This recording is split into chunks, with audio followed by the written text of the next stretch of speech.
ലോകത്ത് ഒരു കുട്ടിക്കും മടി എന്ന പ്രശ്നം ഇല്ല.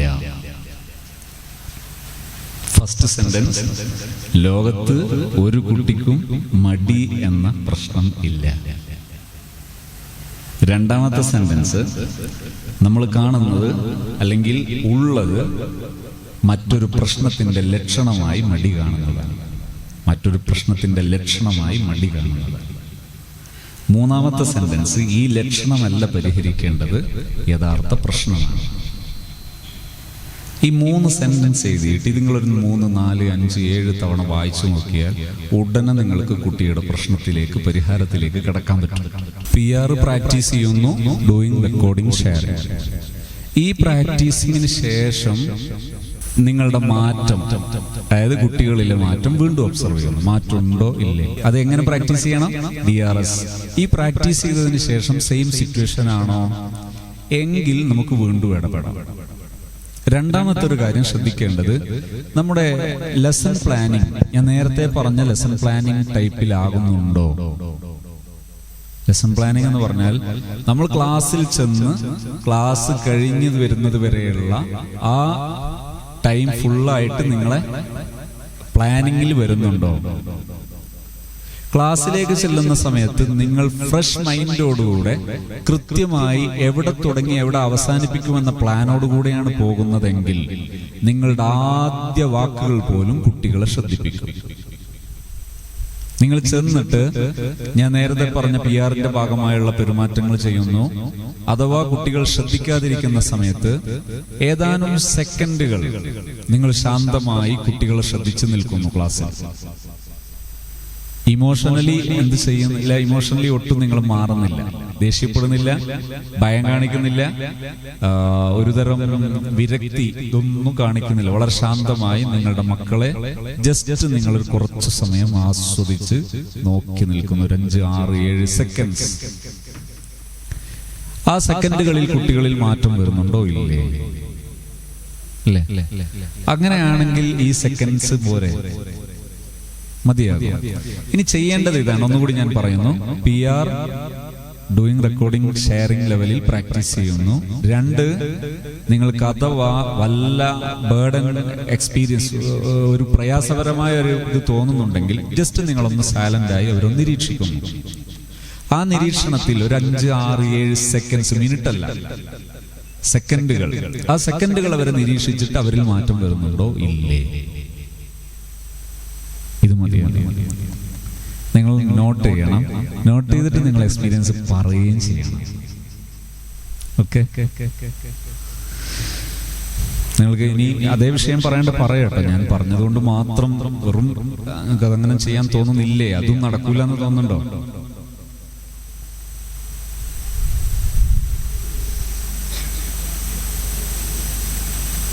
ചെയ്യേണ്ടത് ഇതാണ്.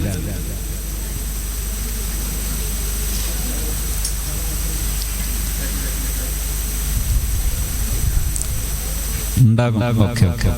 കഴിയാത്തവർ ഇനിയും ഷെയർ ചെയ്യണം കേട്ടോ. ഷെയർ ചെയ്യുന്ന സമയത്ത് നിങ്ങൾക്ക് ഒരു ഫിയർ വേണ്ട. അതായത് ഇപ്പൊ നിങ്ങളുടെ ക്ലാസ് നിങ്ങൾക്ക് കൺട്രോൾ ചെയ്യാൻ കഴിയുന്നില്ല എന്ന് റിപ്പോർട്ട് ചെയ്യൊന്നുമില്ല. സാർ, എനിക്ക് ഇന്നലെ ഉണ്ടായ ഒരു എക്സ്പീരിയൻസ് ആണ് ഞാൻ ഷെയർ ചെയ്യുന്നത്. ഞാൻ ഒരു ക്ലാസ്സിൽ പോയപ്പോൾ 3ാം സ്റ്റാൻഡേർഡാണ്. അപ്പോൾ ഒരു കുട്ടി റിങ് കൊടുത്തിട്ടുണ്ട്. അപ്പോൾ എന്താണ് വെച്ചപ്പോൾ എനിക്കൊരു കുട്ടീനെ ഇഷ്ടമാണ്, അതിന് കൊടുക്കാനാണെന്ന് പറഞ്ഞത്. അപ്പോൾ ഇങ്ങനത്തെ കാര്യങ്ങളൊക്കെ ഉണ്ടാവും. പറയുമ്പോൾ 3rd സ്റ്റാൻഡേർഡാണ്, ഇങ്ങനെ കൈകാര്യം ചെയ്യണം. അതായത് 3ാം ക്ലാസ്സിലെ കുട്ടി എന്ന് പറയുമ്പോൾ ഒരു 7 വയസ്സ്, 8 വയസ്സ്, 9 വയസ്സ് അങ്ങനെയൊക്കെയാണ് ഉണ്ടാവുക. ഈ ക്ലാസ്സിലെ കുട്ടിയാണ് ഒരു ലെറ്റർ കൊണ്ടുവരുന്നു, അല്ലെങ്കിൽ ഒരു റിങ് കൊണ്ടുവരുന്നു, അതല്ലെങ്കിൽ വേറെ ഒരു ഗിഫ്റ്റ് കൊണ്ടുവരുന്നു. ചോദിച്ചപ്പോൾ കുട്ടി പറയുന്നത് എനിക്ക് മറ്റൊരു പെൺകുട്ടിയെ ഇഷ്ടമാണ്, അല്ലെങ്കിൽ ഒരു പെൺകുട്ടി പറയുന്നത് എനിക്കൊരു ആൺകുട്ടിയെ ഇഷ്ടമാണ്, അല്ലേ? അങ്ങനെ പറയുമ്പോൾ എങ്ങനെ ഡീൽ ചെയ്യണം? ഇതിൽ നമ്മൾ ആദ്യം മനസ്സിലാക്കേണ്ട 1-2 സംഗതികൾ ഞാൻ ആദ്യം പറയാം. നമ്മൾ ഡീൽ ചെയ്യേണ്ടത് എങ്ങനെയാണ് ശേഷം പറയാം. ഒന്ന്, ഈ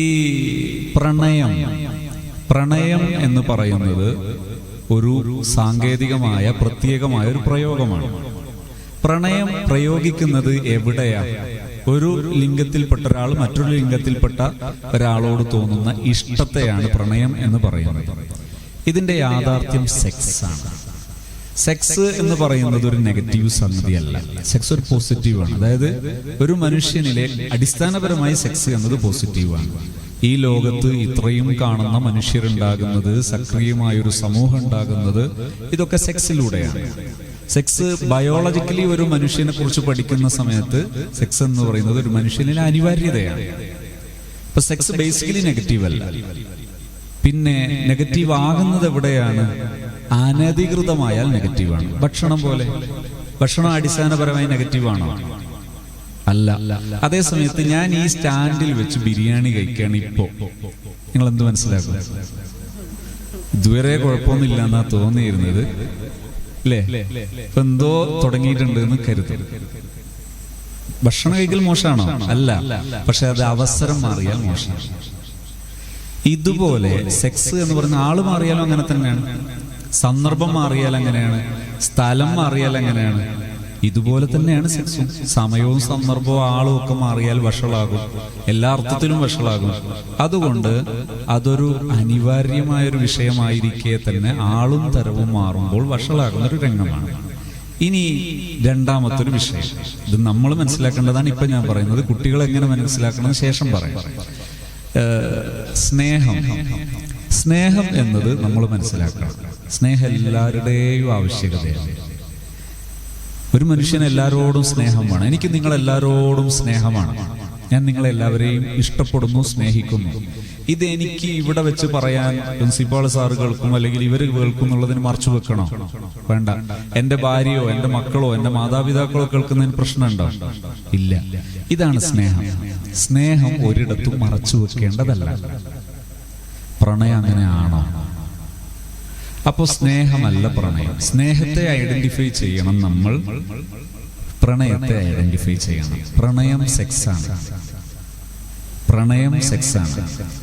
പക്ഷേ സെക്സിനെ പലപ്പോഴും നമ്മൾ ബാഡ് ആയിട്ട് കാണുന്നോണ്ട് മറച്ചു വെക്കുന്നു. അങ്ങനെയൊന്നുമില്ല സാറേ, അങ്ങനെയൊന്നുമില്ല മാഡം എന്ന് പറയുന്നത് ഈ ആദ്യം നമ്മൾ ഒന്നാമത്തെ സ്റ്റെപ്പിൽ സെക്സിനെ ബാഡായിട്ട് കാണുന്നു, രണ്ടാമത്തെ സ്റ്റെപ്പിൽ സെക്സിനെ മറച്ചു വെക്കുന്നു.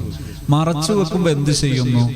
ഞാൻ അവളോട് ഇഷ്ടം തോന്നിയതിന് ശേഷമാണ് പഠിക്കാൻ തുടങ്ങിയത്, എനിക്ക് അവനോട് ഇഷ്ടമുണ്ടായതിനു ശേഷമാണ് ഞാൻ നന്നായിട്ട് നിസ്കരിക്കാൻ തുടങ്ങിയത്, ഇങ്ങനെയൊക്കെ പറയേണ്ടി വരുന്നു. ഇത് മറച്ചു വെക്കലിന്റെ മറ്റൊരു ബാക്കി പത്രമാണ്. ഈ അവയർനെസ് വന്നാൽ ഇനിയുള്ള സൊല്യൂഷൻ എന്താ? രണ്ട് സൊല്യൂഷനാണ്. ഒന്ന്, സ്നേഹം ഐഡന്റിഫൈ ചെയ്യപ്പെടുക. രണ്ട്, കാമം ഐഡന്റിഫൈ ചെയ്യപ്പെടുക. സ്നേഹത്തെ പ്രൊമോട്ട് ചെയ്യുക. ഞാനിപ്പോ നിങ്ങളെയൊക്കെ സ്നേഹിക്കുന്നു, അതുകൊണ്ട് നിങ്ങൾക്ക് അപകടമുണ്ടാകുന്ന ഒരു സംഗതി ഞാൻ ഇഷ്ടപ്പെടുവോ? ഇല്ല. ഞാൻ സ്നേഹിക്കുന്ന ഒരു സമൂഹത്തിന്, ഒരു മനുഷ്യന്, ഒരു വിഭാഗത്തിന് ഒരു അപകടം ഉണ്ടാകുന്നത്, ഒരു നാശം ഉണ്ടാകുന്നത്, ഒരു മോശം ഉണ്ടാകുന്നത് ഞാൻ ഇഷ്ടപ്പെടില്ല. കൂടുതൽ ഇഷ്ടപ്പെടുമ്പോൾ കൂടുതൽ അത് ശ്രദ്ധിക്കും. ഇവിടെ പ്രണയിക്കുന്നവർ പ്രണയത്തിന്റെ പേരിൽ അവരവരുടെ സ്വന്തം മാതാപിതാക്കളെ തന്റെ എതിർദിശയിലിരിക്കുന്ന ആൾക്ക് നഷ്ടപ്പെടുന്നതിൽ പ്രയാസമുണ്ടോ? ഇല്ല.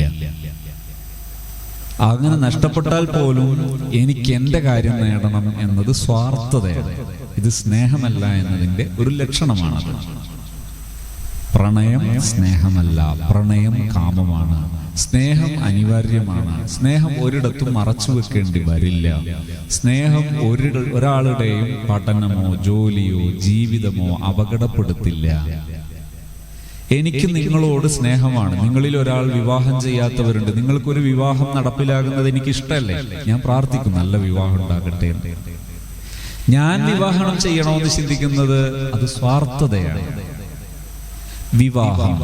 വിവാഹം എന്ന് പറയുന്നത് കേവലം പേഴ്സൺ ടു പേഴ്സൺ റിലേഷൻ മാത്രമല്ല, ഫാമിലി ടു ഫാമിലി റിലേഷനാണ്. കാരണം വിവാഹത്തിന്റെ പേരിലുള്ള ചടങ്ങ്, ശേഷമുള്ള ചടങ്ങുകൾ, പിന്നുള്ള ചടങ്ങുകൾ, ഇതെല്ലാം ഫാമിലി ടു ഫാമിലിയാണ്. അങ്ങനെയാണ്. അവിടെ ഫാമിലി അല്ലാത്ത ഐറ്റംസ് ഉള്ളത് വളരെ അപൂർവം. ചില ഐറ്റംസ് മാത്രമാണ് ഒറ്റക്ക് രണ്ടുപേർ ചെയ്യുന്നതുള്ളത്. ബാക്കിയെല്ലാം ഫാമിലി ടു ഫാമിലി റിലേറ്റഡ് ആണ്. ഇതാണ് വിവാഹം. ഈ മൂന്ന് സംഗതികൾ ഐഡന്റിഫൈ ചെയ്താൽ തീരുന്നൊരു വിഷയമാണിത്. ഇനി ഇത് കുട്ടികളോട് എങ്ങനെ മനസ്സിലാക്കി കൊടുക്കണം? ആദ്യം നമ്മുടെ തലയിൽ ഇത് ബോധ്യപ്പെടണം. പിന്നെ കുട്ടികൾക്ക് മനസ്സിലാക്കി കൊടുക്കണം. ഒരു കുട്ടി മറ്റൊരു കുട്ടിയെ ഇഷ്ടമാണെന്ന് പ്രത്യേകിച്ച് 3-ാം ക്ലാസ്സിലെ 7 വയസ്സുള്ള 9 വയസ്സുള്ള 8 വയസ്സുള്ള ഒരു കുട്ടി പറയുമ്പോൾ നമ്മൾ ദയവായിട്ട് വാളെടുക്കരുത്. കണ്ടോ മുട്ടേന്ന് വിരിഞ്ഞിട്ടില്ല, ഇപ്പൊ തന്നെ തുടങ്ങി എന്ന് പറഞ്ഞ് നമ്മളത് ആസ്വദിക്കാൻ നിൽക്കരുത്. നമ്മളത് ഇഷ്യൂ ആക്കാൻ നിൽക്കരുത്. ആ ഇഷ്യൂ ആക്കൽ വരെ നമ്മൾ അറിയാത്ത അൺകോൺഷ്യസ്ലി ഉള്ള ഒരു ആസ്വാദനമാണ്. അതുകൊണ്ട് നമ്മുടെ ഭാഗത്ത് നിന്ന് ഈ വിഷയത്തെ അഡ്രസ് ചെയ്യുന്ന സമയത്ത് ഒരു ടേസ്റ്റി മോഡ് ഉണ്ടാകരുത്. അത് പറയുമ്പോൾ ഒരു ചിരി, അത് പറയുമ്പോൾ ഒരു പ്രത്യേക ഒരു ആക്ഷൻ, ഇതൊന്നും ഇല്ലാതെ നോർമലി വിഷയങ്ങൾ പറയാൻ നമുക്ക് പറ്റണം. അതെ, മോൻ അവളെ ഇഷ്ടമാണോ, മോൾക്ക് അവനെ ഇഷ്ടമാണോ? അതെയോ, ശരി, എന്തിന്റെ പേരിലാണ് ഇഷ്ടം തോന്നിയത്? അത് നല്ല പാട്ട് പാടുന്നവനാണ് അവൻ, അല്ലെങ്കിൽ ഓള് നല്ല ചിത്രം വരക്കുന്നവളാണ്, അതുകൊണ്ടാണ്. അങ്ങനെ തോന്നിയതിന്റെ പേരിൽ മാത്രം അപ്പൊ തന്നെ വല്ലാതെ ഇഷ്യൂ വൽക്കരിക്കേണ്ടതില്ല. ശ്രദ്ധിക്കേണ്ടത്, ചില മാതാപിതാക്കളൊക്കെ അബദ്ധം കാണിക്കുന്ന ഒരു മേഖലയാണ്. ഇഷ്ടം തോന്നുന്ന സമയത്ത് പറഞ്ഞു വെക്കും, എന്നാൽ പിന്നെ നിങ്ങൾ തമ്മിൽ വിവാഹമാകാം. വെറുതെ പറയാം. അങ്ങനെ പറയരുത്, മിസ്റ്റേക്കാണ്. കാരണം വിവാഹം ഇങ്ങനെ തീരുമാനിക്കേണ്ടതല്ല. വിവാഹം തീരുമാനിക്കേണ്ടത് അതിന്റെ യോജിപ്പുകൾ മാനദണ്ഡമാക്കിയിട്ടാണ്. വെറുതെ പറഞ്ഞു വെക്കും. വെറുതെ പറഞ്ഞു വെച്ചു, അവരുടെ മനസ്സിൽ ഇത് സെറ്റായി. പിന്നീട് ഒരു കാലത്ത് ഇതിനെ അഡ്രസ് ചെയ്ത് നോക്കുമ്പോൾ പ്രശ്നമാണ്. സത്യത്തിൽ ഇവിടെ പ്രശ്നവൽക്കരിക്കുന്നതാണ് അതിനെ നിലനിർത്താനുള്ള മാർഗം. ഇല്ലാത്ത ഒരു ബന്ധമുണ്ടാക്കാനുള്ള ഒരു മാർഗമാണ് സൈക്കോളജിക്കലി അതിനെതിരെയുള്ള പറച്ചിലുകൾ. ഈ പറച്ചിലുകൾ ഇഷ്യൂ ഉണ്ടാക്കുന്നു, അവർ തമ്മിലുള്ള ബന്ധത്തെ രൂക്ഷമാക്കുന്നു. മറ്റൊന്നാണ് അതിനെ സ്ഥിരപ്പെടുത്തൽ. ഇത് രണ്ടും ചെയ്യാൻ പാടില്ല. അവരുടെ വിവേകത്തിന്റെ അടിസ്ഥാനത്തിൽ അവർ തിരിച്ചറിഞ്ഞ് രൂപപ്പെടുത്തേണ്ടതാണ് അവർ തമ്മിലുള്ള ബന്ധം.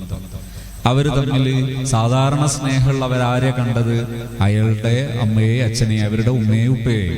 അവരുടെ ഉമ്മയും ഉപ്പയും എന്ത് ചെയ്യാറുണ്ട്? ഹഗ് ചെയ്യാറുണ്ട്, കിസ് ചെയ്യാറുണ്ട്, അതവർ ചെയ്യുന്നു. അപ്പൊ നമ്മൾ മനസ്സിലാക്കി ഇത് മറ്റു തന്നെയാണ്. ഇല്ല, നമ്മൾ ചെയ്യേണ്ടത് അങ്ങനെ വല്ലതും ഉണ്ടായാൽ അവരോട് പറഞ്ഞു കൊടുക്കുക, എങ്ങനെയാണ് സ്നേഹം പ്രകടിപ്പിക്കേണ്ടത്. അത് നോർമലി പറഞ്ഞാൽ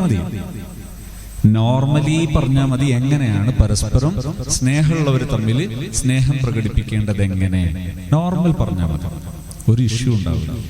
പക്ഷേ 8, 9, 10, +1, +2 ക്ലാസ്സുകളിലൊക്കെ ശ്രദ്ധിക്കണം. അവിടെ എങ്ങനെ പറയണം? ഞാനിപ്പോ ടീച്ചേഴ്സിനോട് പറഞ്ഞ മാറ്റർ യാതൊരു വൈകാരികതയും ഇമോഷണലും ഇല്ലാതെ പറയണം. 1, സ്നേഹത്തെ ഐഡന്റിഫൈ ചെയ്യുന്നു. 2, സെക്സിനെ, കാമത്തെ ഐഡന്റിഫൈ ചെയ്യുന്നു. 3, വിവാഹത്തെ ഐഡന്റിഫൈ ചെയ്യുന്നു. ഇത്രയും കാര്യം ഐഡന്റിഫൈ ചെയ്തതിന് ശേഷം അവരോട് പറയുന്നു, നിങ്ങൾ സ്നേഹിക്കണം, നിങ്ങളെ സ്നേഹിക്കണം, നിങ്ങളെ ഫാമിലിയെ സ്നേഹിക്കണം, നിങ്ങളെ ഈ ഫ്രണ്ട്സിനെ സ്നേഹിക്കണം, മനുഷ്യരെ സ്നേഹിക്കണം. സ്നേഹിക്കാനുള്ള കഴിവ് പ്രിയപ്പെട്ട മക്കളെ നിങ്ങൾക്കുണ്ടാകണം. കാമം മനുഷ്യന് തോന്നാം, ഒരു ലിംഗത്തിൽപ്പെട്ടവർക്ക് എതിർ ലിംഗത്തോട് തോന്നാം. അതിന്റെ പേരിൽ എന്ത് ചെയ്യാനുള്ളതല്ല, അവരവരുടെ ജീവിതം നശിപ്പിക്കാനുള്ളതൊന്നുമല്ല.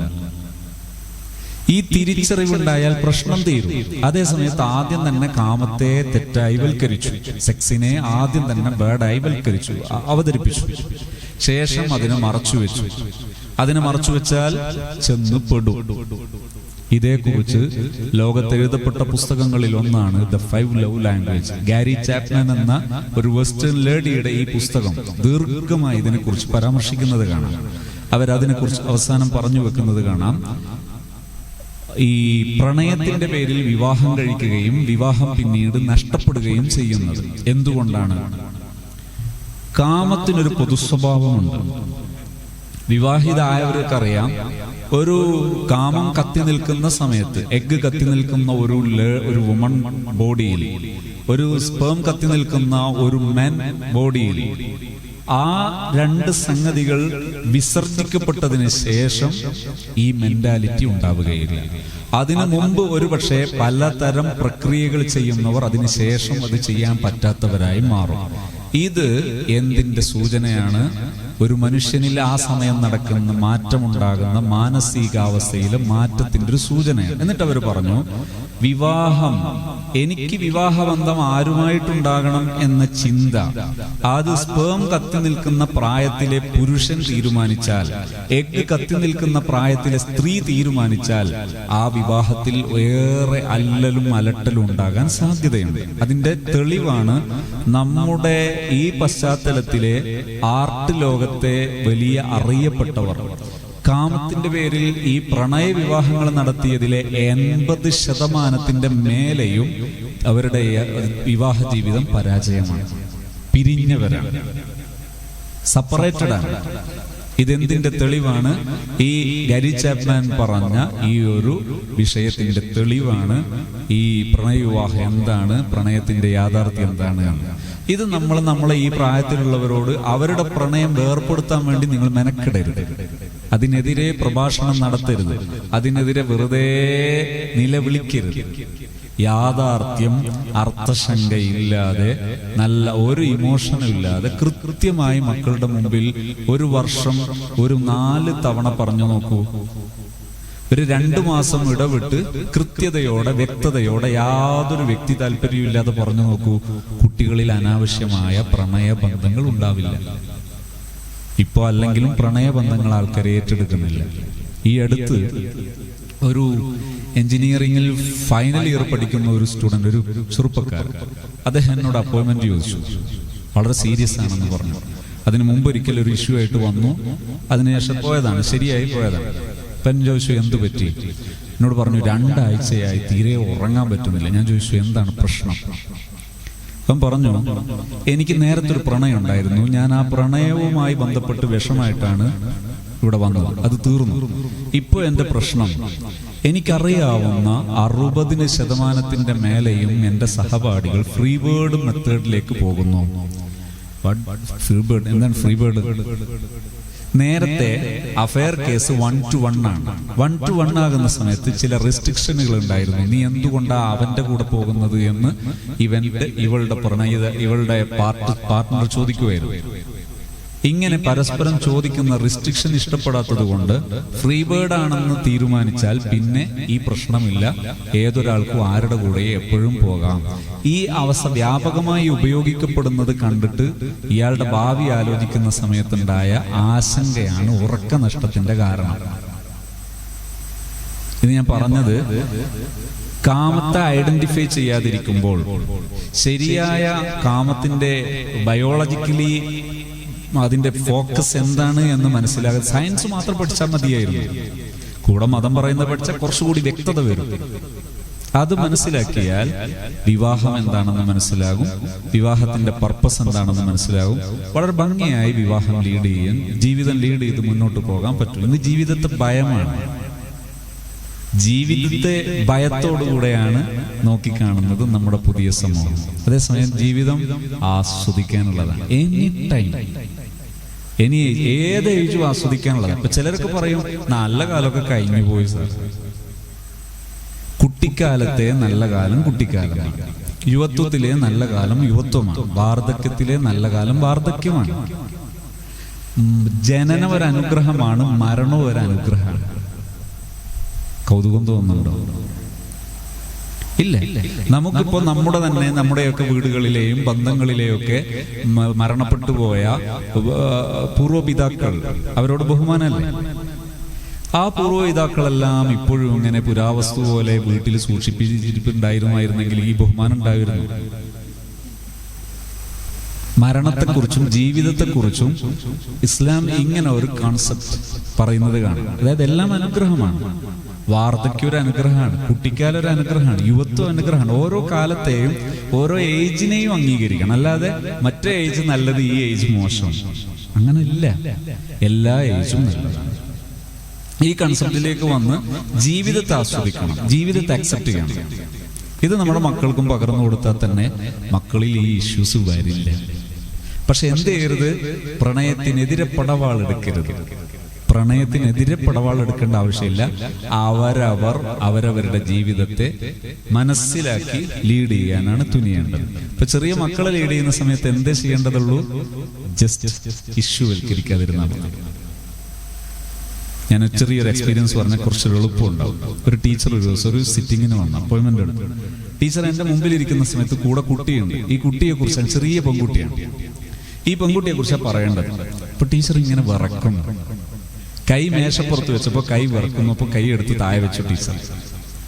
വീണ്ടും സംസാരിക്കാൻ തുടങ്ങിയ മുഖവും ചുണ്ടും വിറക്കുന്നു. ഞാൻ ടീച്ചറെ റിലാക്സ് ചെയ്തതിന് ശേഷം ടീച്ചർ സംസാരിക്കാൻ പറ്റുമോ? ഓക്കെ, സംസാരിക്കാൻ പറഞ്ഞു. കുട്ടിയെക്കുറിച്ചാണ് സംസാരിക്കുന്നത് തുടങ്ങിയപ്പോൾ ഞാൻ ചോദിച്ചു, കുട്ടിയെ ഞാൻ മാറ്റിയിരുത്തട്ടെ? അതെ. കുട്ടിക്ക് അപ്പോഴത്തെ ടോയ്സൊക്കെ സെറ്റ് ചെയ്ത് കൊടുത്തു. മാറ്റിയിരുത്തതിന് ശേഷം പറയാം. അപ്പോൾ പറഞ്ഞു, എൻ്റെ ഈ മോള് കഴിഞ്ഞ ദിവസം ഞങ്ങളെ കുടുംബ സദസ്സിൽ ഒരു കുടുംബ വീട്ടിലെ ഒരു പ്രോഗ്രാം നടക്കുമ്പോൾ കൂട്ടുകാരികളുടെ കൂടെ അല്ലെങ്കിൽ കൂട്ടുകാരായ മറ്റു സമ്പ്രദായക്കാരായ ചെറിയ മക്കൾ അവരുടെ കൂടെ റൂമിൽ കയറി വാതിലടച്ചു, ഡ്രസ് ഊരി, അങ്ങനെ സംതിങ് ഒക്കെ ചെയ്തു എന്ന് പറഞ്ഞിട്ടാണ് ടീച്ചർ ആകെ വെപ്രാളപ്പെടുന്നത്.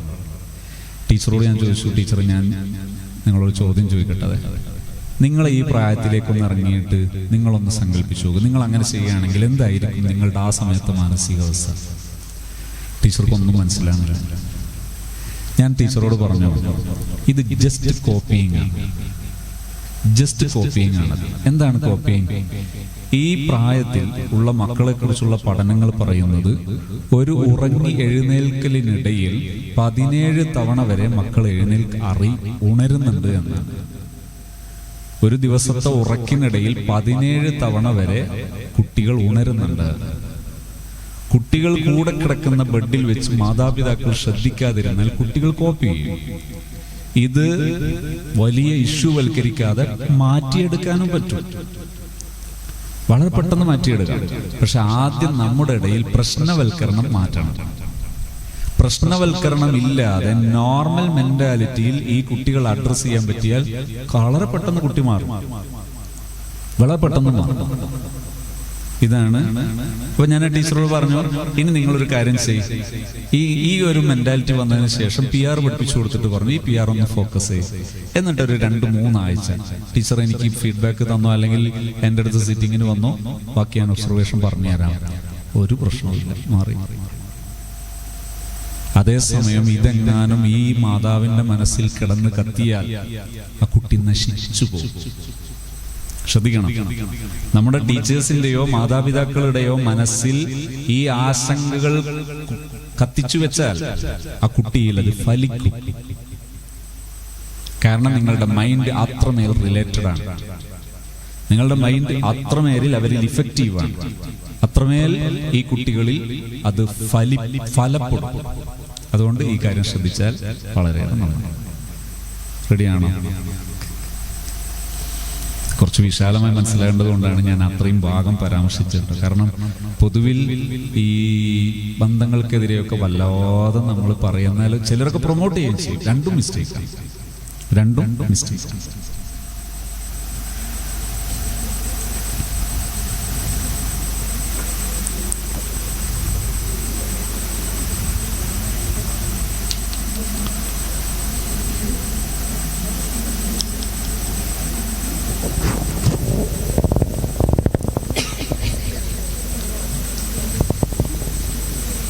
Make.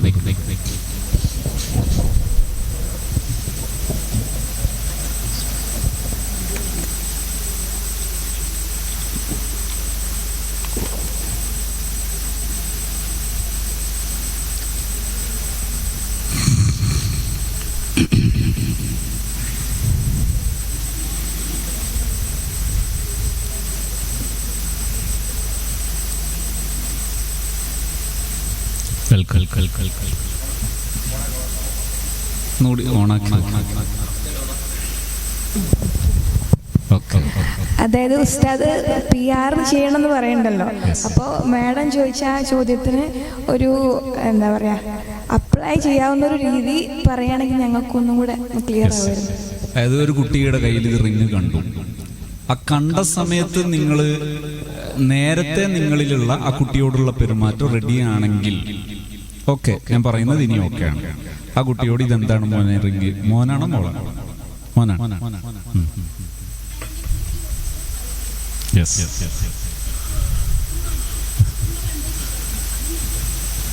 അതായത് ടീച്ചർ പറഞ്ഞു കേട്ടോ, മോനോട് ചോദിച്ചു ഇത് എവിടെ നിന്നാണ്, അത് പൈസ എടുത്തോ, അപ്പൊ ഉമ്മ കണ്ടോ, ഉമ്മ കണ്ട് ചീത്ത പറഞ്ഞു, പക്ഷെ ഞാൻ എന്നിട്ട് കൊണ്ടുപോകും. ആ സമയത്ത് മോനോട് എന്ത് ചോദിക്കുന്നു, മോൻ എന്താണ്, എന്തിനാ ഇത് കൊണ്ടുവന്നത്? അപ്പോൾ ഈ മോളോട് ഇഷ്ടമാണ് അല്ലെ, ക്ലാസ്സിൽ തന്നെ പെട്ട കുട്ടിയല്ലേ, വേറെ ക്ലാസ്. എന്നിട്ട് എന്ത് ചെയ്തു എന്ന് ചോദിച്ചു.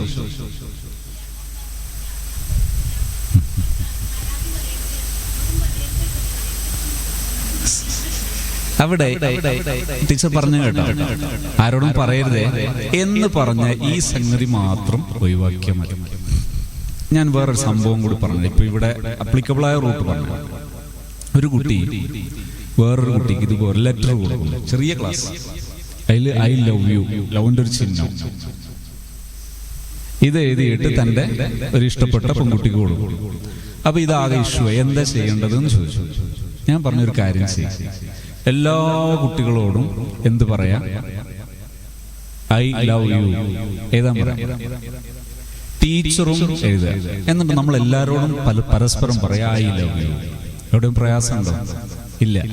ഇതിനെ ഒരു ശരിയെ നമ്മൾ മറച്ചു വെക്കുമ്പോഴാണ് ഒരു പ്രശ്നം ഉണ്ടാകുന്നത്. ഞാൻ ടീച്ചറോട് പറയുന്നു, ടീച്ചർ നന്നായിട്ട് ക്ലാസ് എടുക്കണമെന്ന് പറയുന്നു, നല്ല രീതിയിൽ ക്ലാസ് എടുക്കണമെന്ന് പറയും. അത് ഞാൻ പറയുന്നത് എങ്ങനെയാണെന്നറിയോ, സ്വകാര്യം വിളിച്ചിട്ട് ഒറ്റക്ക പറയുന്നത്. എന്താ ഉണ്ടാകുക? ഇത്രയാളെ ഇടയിൽ നിന്ന് ഞാൻ വളരെ സ്വകാര്യമായിട്ട് ടീച്ചർ ചുവട്ടിൽ പറയുകയാണെന്ന് നന്നായിട്ട് ക്ലാസ് എന്ന് പറഞ്ഞാൽ എന്താ സംഭവിക്കുക? കാണുന്ന ആൾക്കാർക്ക് എന്ത് മനസ്സിലാവും? ആ, എന്തോ പരിപാടി തുടങ്ങിയിട്ടുണ്ട് അല്ലേ? അതിന്റെ ആവശ്യം എന്താ? ഇല്ല. ഇത്രയേ ഉള്ളൂ. ആ ഒരു വിഷയത്തെ പൊതുവൽക്കരിക്കുക, അതായത് അതിനെ ശരിയാക്കി മാറ്റുക. ഒരു പ്രശ്നവുമില്ല, തീർന്നു. ഓക്കെ, അത്രയുള്ളൂ. അതായത് ഗിഫ്റ്റ് നിങ്ങൾക്ക് കൊടുക്കാം, ആർക്കും കൊടുക്കാം, കുഴപ്പമൊന്നുമില്ല. പിന്നെ നിങ്ങൾ എന്ത് ചെയ്യണം? ഈ വിഷയം പഠിപ്പിച്ചു കൊടുക്കണം. സ്നേഹം ഈ ചെറിയ ക്ലാസ്സിൽ ഇതൊന്നും പറയാനൊന്നുമില്ല, അത്രയുള്ളൂ. സ്നേഹത്തിനൊരു കുഴപ്പമില്ല. പക്ഷെ പാരന്റ്സിനെ നിങ്ങൾ എഡ്യൂക്കേറ്റ് ചെയ്യണം. ഇത്തരം സമയത്ത് എന്താ എഡ്യൂക്കേറ്റ് ചെയ്യേണ്ടത്? ഇഷ്യൂവൽക്കരിക്കരുത് എന്നുള്ളതും എഡ്യൂക്കേറ്റ് ചെയ്യണം. പിന്നൊന്ന്, ഇല്ലാത്ത ഒന്നാണ് ഇപ്പൊ പറഞ്ഞ പ്രണയം എന്ന ശൈലി, അതിനെ അനാവശ്യമായി പ്രൊമോട്ട് ചെയ്യുകയും ചെയ്യരുത്. രണ്ടും മിസ്റ്റേക്കാണ്, രണ്ടും തെറ്റാണ്. ഞാൻ പറഞ്ഞ മനസ്സിലായിട്ടുണ്ടാവില്ല. ഞാൻ ആദ്യം കുറച്ച് വിശദമായി പറഞ്ഞത്, വിശദമായിട്ടൊന്ന് പറഞ്ഞു ഈ വിഷയം. അതായത് പ്രണയത്തെ കുറിച്ച് ഞാൻ പറഞ്ഞത്, പ്രണയം സെക്സ് ആണ്. സെക്സിനെ ബാഡായിട്ട് കാണുമ്പോഴാണ് പ്രശ്നം ഉണ്ടാകുന്നത്.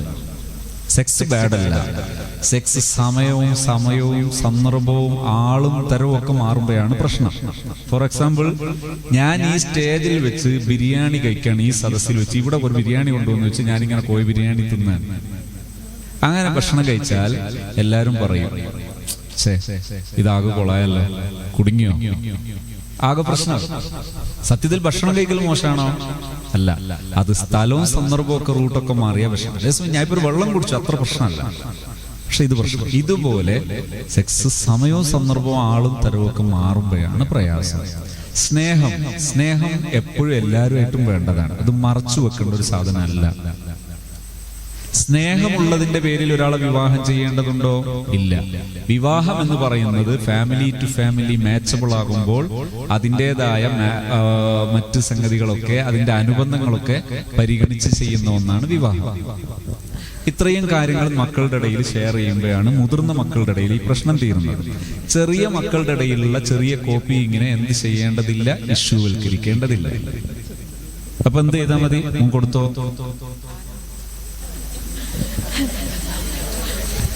എന്താ അവിടെ നിങ്ങൾ എന്ത് ചെയ്യണം? എഡ്യൂക്കേറ്റ് ചെയ്യണം. കൃത്യമായി പറഞ്ഞാൽ തന്നെ പിന്നെ ഈ സാധനം ഉണ്ടാവില്ല. ഒന്ന്, സ്നേഹത്തെ ഐഡന്റിഫൈ ചെയ്യുന്നു. രണ്ട്, കാമത്തെ ഒരു പ്രത്യേകമായൊരു മടിയും ഉണ്ടാകാതെ പറയണം. മടിയുണ്ട്, എന്തോന്ന് മറച്ചു വെച്ചു. എന്തോന്ന് മറച്ചു വെച്ചാൽ അതിന്റെ അർത്ഥം നിങ്ങൾ പറയുന്നത് ഇതൊരു മോശമാണെന്നോ അല്ല എന്തോന്ന് പറയാൻ.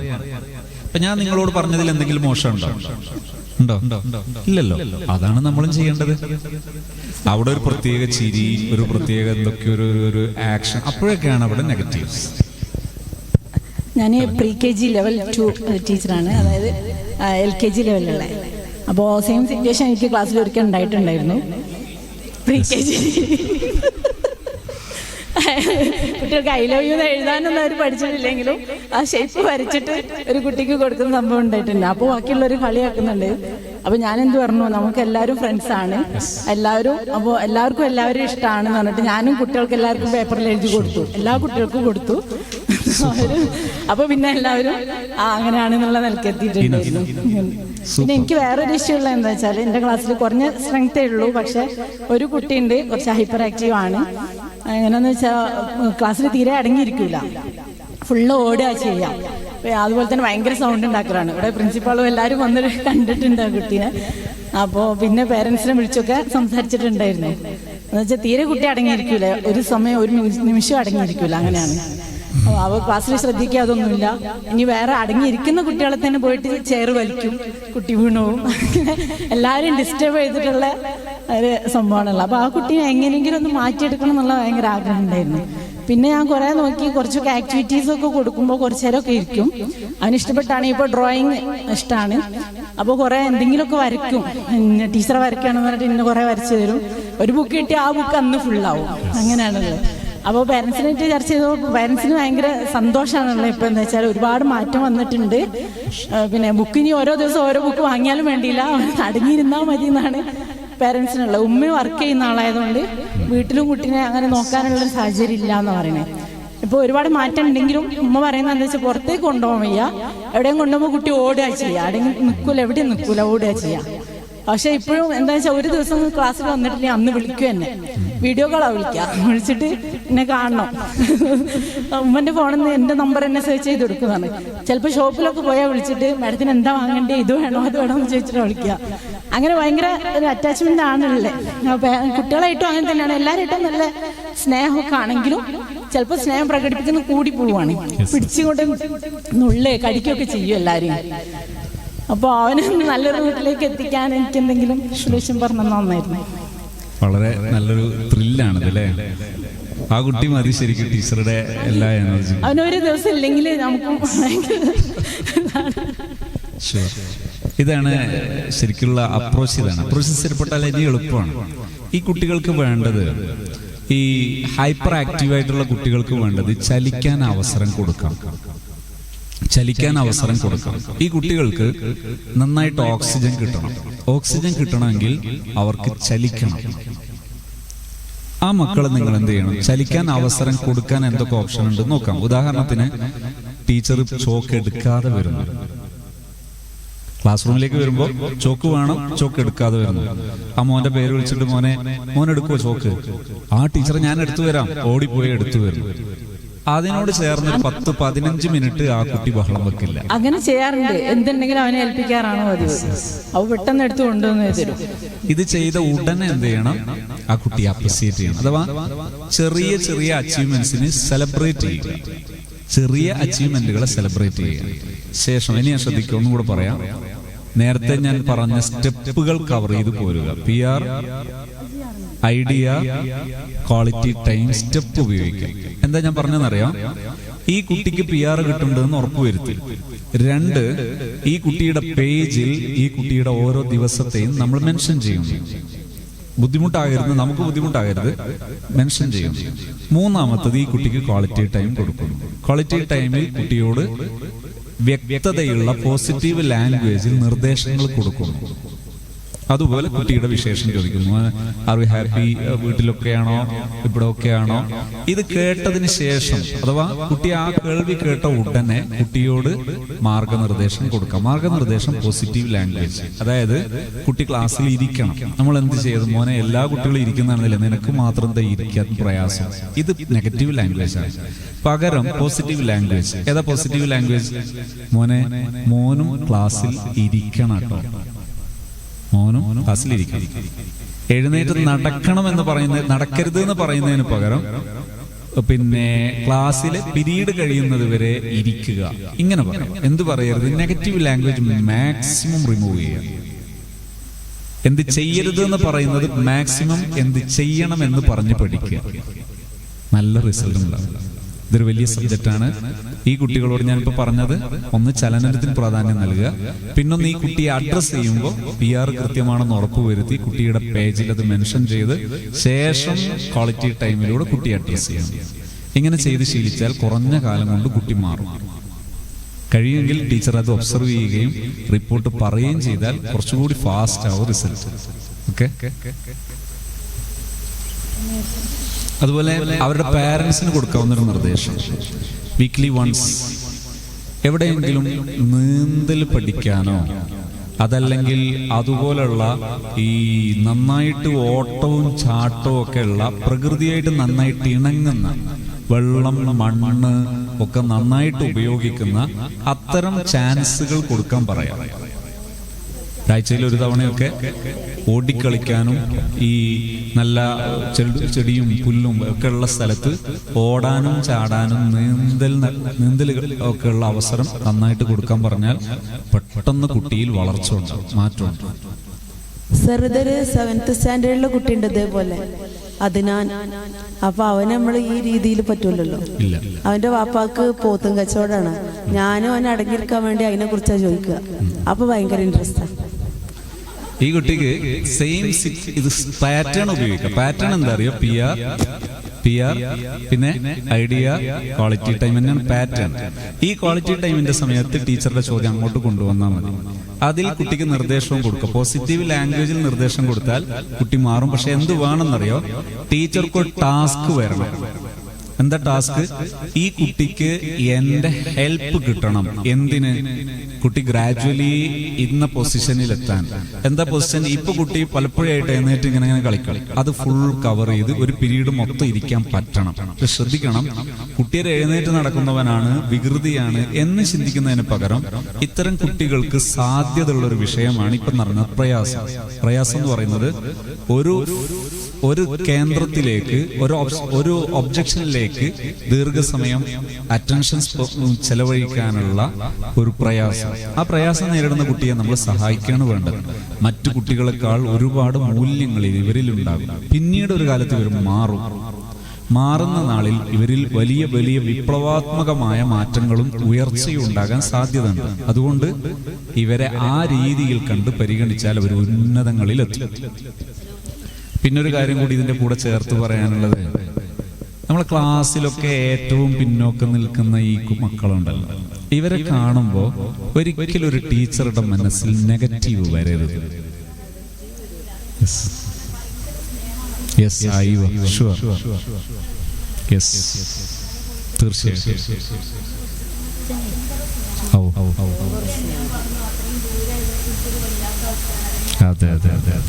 സൂപ്പർ. ഇതൊരു പോയിന്റാണ്. ഈ മക്കളിലെ നന്മകൾ എന്ന് മാത്രമല്ല, ഒരു പോയിന്റ് എന്താ അറിയാം ഞാൻ പറയാൻ ഉദ്ദേശിച്ച പോയിന്റ്, ലോകത്തറിയപ്പെട്ട രാജാക്കന്മാർ, മതപണ്ഡിതന്മാർ, അല്ലെങ്കിൽ സയന്റിസ്റ്റുകൾ, ഭാഷാ പണ്ഡിതന്മാർ, ഇങ്ങനെ തുടങ്ങിയിട്ടുള്ള വലിയ ജീനിയസുകളിലെ 80% വരെ ഇത്തരം പഠനപ്രയാസങ്ങൾ കുഞ്ഞുനാളിൽ അനുഭവപ്പെട്ടവരാണ്. അതുകൊണ്ട് പ്രയാസം അനുഭവപ്പെടുന്നവരെ ഒരിക്കലും നെഗറ്റീവായിട്ട് കാണാതിരിക്കുക. ഒരു ടീച്ചറിൽ ഏറ്റവും ഉണ്ടാകേണ്ട, ഷുവർ പറഞ്ഞ വളരെ സത്യമാണ്.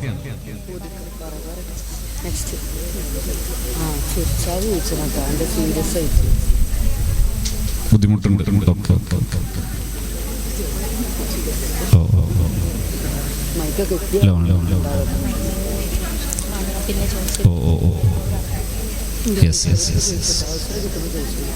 അതെ അതെ, ഓക്കെ ഓക്കെ.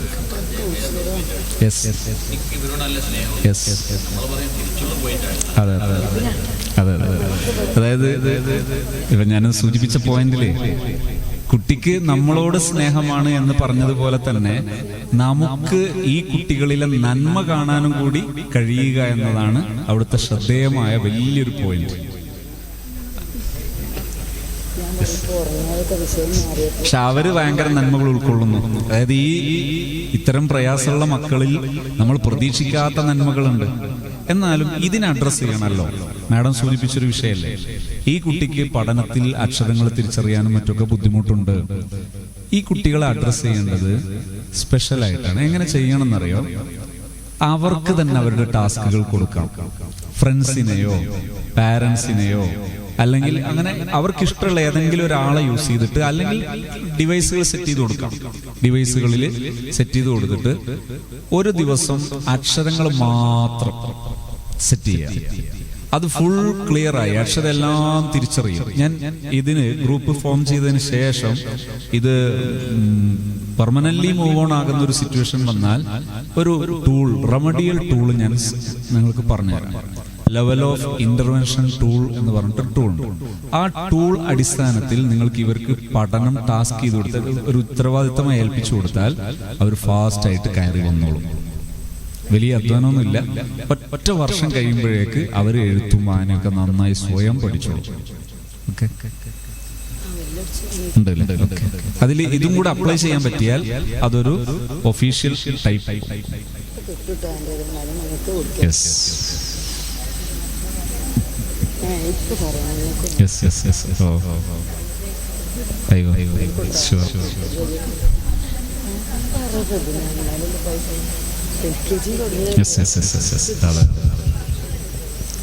നല്ലൊരു സൂപ്പർവിഷൻ സ്വഭാവമുള്ള കുട്ടി കൂടിയാണ്. നിങ്ങൾ ചോദിക്കാത്തപ്പോൾ ഞാനൊരു കഥ പറയാം.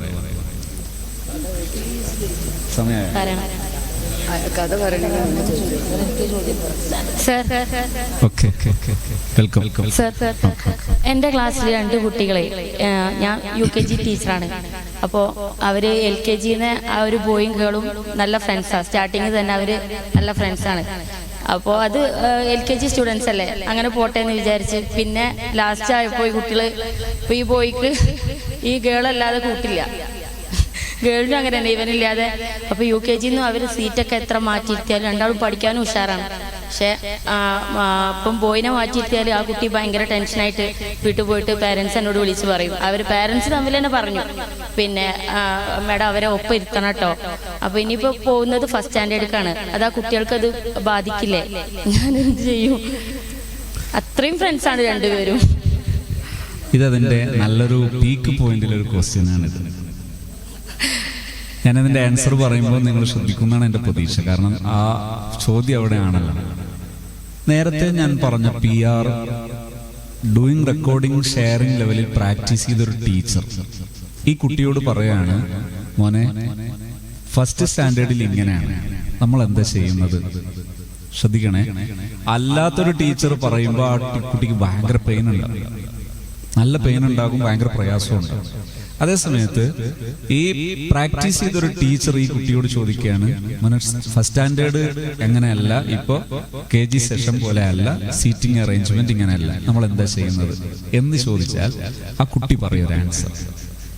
വളരെ അപൂർവമായി കുറച്ച് 2-3 ഒക്കെ ദിവസം എടുത്തിട്ടൊക്കെ ചെയ്യേണ്ടതുണ്ടാകാം.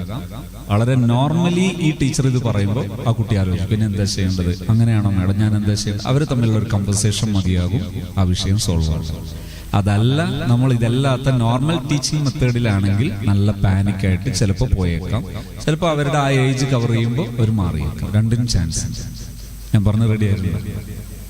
അഥവാ ഒരു ക്ലിനിക്കൽ സൈക്കോളജിസ്റ്റിന്റെ എത്രയോ എബോ ആണ് ഒരു ടീച്ചർ. ഞാൻ ഈ പറഞ്ഞ PR പ്രാക്ടീസ് ചെയ്യുന്നു. ഓക്കെ, സ്കൂൾ മാറിപ്പോകും. പക്ഷെ ഇങ്ങനെ പറഞ്ഞാൽ പിന്നെ മാറിപ്പോകുന്ന ചാൻസ് ഒന്നും വരില്ല.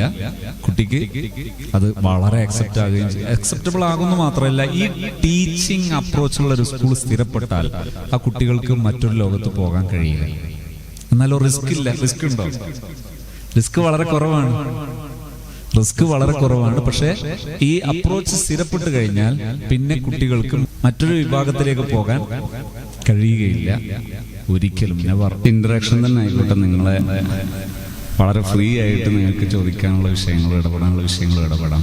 ഇതിൽ വിശാലമായ കുറേ വിഷയങ്ങളുണ്ട്. അതങ്ങനെ തന്നെ പറയുമ്പോൾ അതൊരു തിയറിയായി, അതൊരു ഭാരമായി മാറും. പകരം ഓരോ നീഡി കണ്ടന്റിലൂടെ അങ്ങനെ പോവുകയാണെങ്കിൽ റിസ്ക് കുറയും, വളരെ എളുപ്പം പ്രാക്ടിക്കലിലേക്ക് കിടക്കണം. ഔട്ട്കം ആദ്യം ഫിറ്റ് ചെയ്യുന്നു, ഔട്ട്കത്തിലേക്കുള്ള ജേണി സ്റ്റാർട്ട് ചെയ്യുന്നു. എവിടെയാണോ ഒരു ബ്രേക്കബിൾ മൂവ്മെന്റ് വരുന്നത് അവിടെ വെച്ച് അത് നേരെയാക്കിയെടുക്കുന്നു. ഇതാണ് നമ്മൾ ഉദ്ദേശിക്കുന്ന രൂപം. അതിൽ ഏത് തരം വിഷയങ്ങളിൽ ഏത് തരം പ്രതിസന്ധി നേരിടുമ്പോഴും അത് ട്രെയിനിങ്ങിന് വിധേയമാക്കുക എന്നതാണ് നമ്മൾ ഉദ്ദേശിക്കുന്ന രീതി.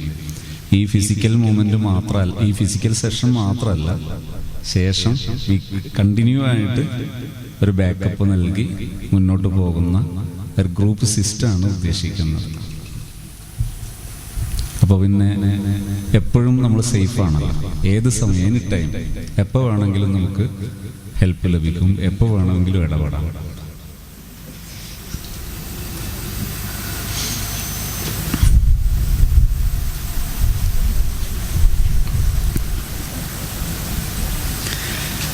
ഇത് സ്റ്റാർട്ട് ചെയ്യുന്ന സമയത്ത് ഒബ്സർവ് ചെയ്യാനും എല്ലാറ്റിനും റൂട്ടുണ്ട് കേട്ടോ. കൃത്യമായ ഇൻഡെക്സുകൾ ഉപയോഗിച്ച് ഒബ്സർവ് ചെയ്യാം. ഇത് ജസ്റ്റ് നിങ്ങളെ ടേസ്റ്റ് ചെയ്യിപ്പിക്കൽ മാത്രം.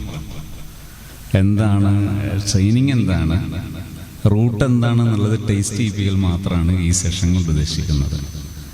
ബാക്കിയൊക്കെ ഇതിൻ്റെ മേലോട്ടുള്ള വശങ്ങളാണ്. അത് ചെയ്യുന്നതൊക്കെ ഓരോന്നിനും ടൂളുകളും സിസ്റ്റം ഓപ്പറേഷണൽ പ്രൊസീജിയേഴ്സും ഉണ്ട്. ഓരോന്നിനും ഒരു പ്രശ്നം ഉണ്ടായാൽ എന്ത് ചെയ്യണം, അതുപോലെ ഇത്രയും ടീച്ചേഴ്സ് ഒരു കാര്യം ചെയ്തോ ഇല്ലെന്ന് എങ്ങനെ മനസ്സിലാക്കാം, എല്ലാറ്റിനും SOP ഉണ്ട്. ചെയ്തപ്പോൾ കുട്ടികളിൽ ഫലിച്ചോ ഇല്ലേ, അതിന് രണ്ടാമത് സൊല്യൂഷൻ എന്താണ്, എല്ലാറ്റിനും എന്തുണ്ട് SOPകളുണ്ട്.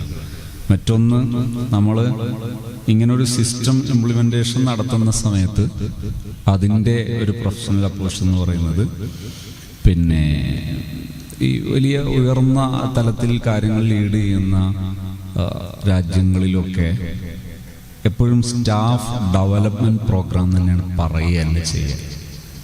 സ്റ്റാഫ് ഡെവലപ്മെൻറ്റ് പ്രോഗ്രാം എന്ന് പറഞ്ഞാൽ കൃത്യമായി ഒബ്സർവ് ചെയ്ത് അവർക്ക് ആവശ്യമായ ഏരിയ ഏതാണെന്ന് ഐഡൻറ്റിഫൈ ചെയ്ത് അവിടെ സൊല്യൂഷൻ കൊടുക്കുന്നു, അവിടെ ഇടപെടുന്നു.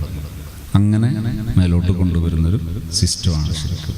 അതിൽ ഒരു കുട്ടി പോലും അവിടെ ഒബ്സർവ് ചെയ്യപ്പെടാതെ പോവില്ല. ഒരു കുട്ടി പോലും അവിടെ നമ്മുടെ ഒബ്സർവേഷൻ്റെ പുറത്താകുക. അതുപോലെ ഏതെങ്കിലും ഒരു സ്റ്റാഫ് ഒബ്സർവേഷൻ്റെ പുറത്ത് പോകില്ല. എല്ലാവരും കൃത്യമായി ഒബ്സർവ് ചെയ്യപ്പെടും. പക്ഷെ ആർക്കും ഒരു ക്രിട്ടിക്കൽ അപ്രോച്ച് ഫീൽ ചെയ്യില്ല, ഒരു കുറ്റപ്പെടുത്തുന്ന ഒരു രീതിയോ സമീപനമോ ഫീൽ ചെയ്യില്ല. എല്ലാവർക്കും എൻകറേജിങ് ഫീൽ ചെയ്യും. അതാണ് പോസിറ്റീവ് അപ്രോച്ച്. ഈ സദസ്സിൻ്റെ പോലും അപ്രോച്ച് പോസിറ്റീവ് അപ്രോച്ചാണ്, എൻകറേജിങ് ആണ്. അല്ലാതെ ആരൊക്കെ ചോദ്യം ചോദിക്കാത്തവർക്കൊക്കെ അതല്ല.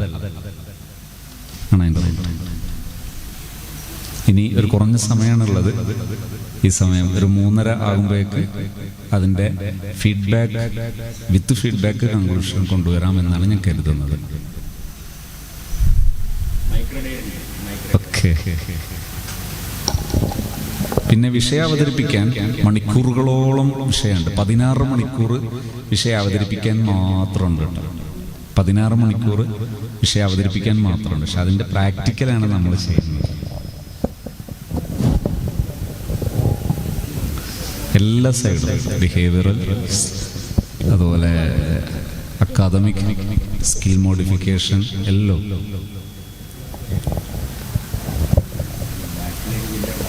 അതിൻ്റെ അപ്പുറത്തേക്ക് ബാക്കിലേക്ക് മൈക്ക് പോകാൻ സ്ഥലമുണ്ടല്ലോ കേട്ടോ.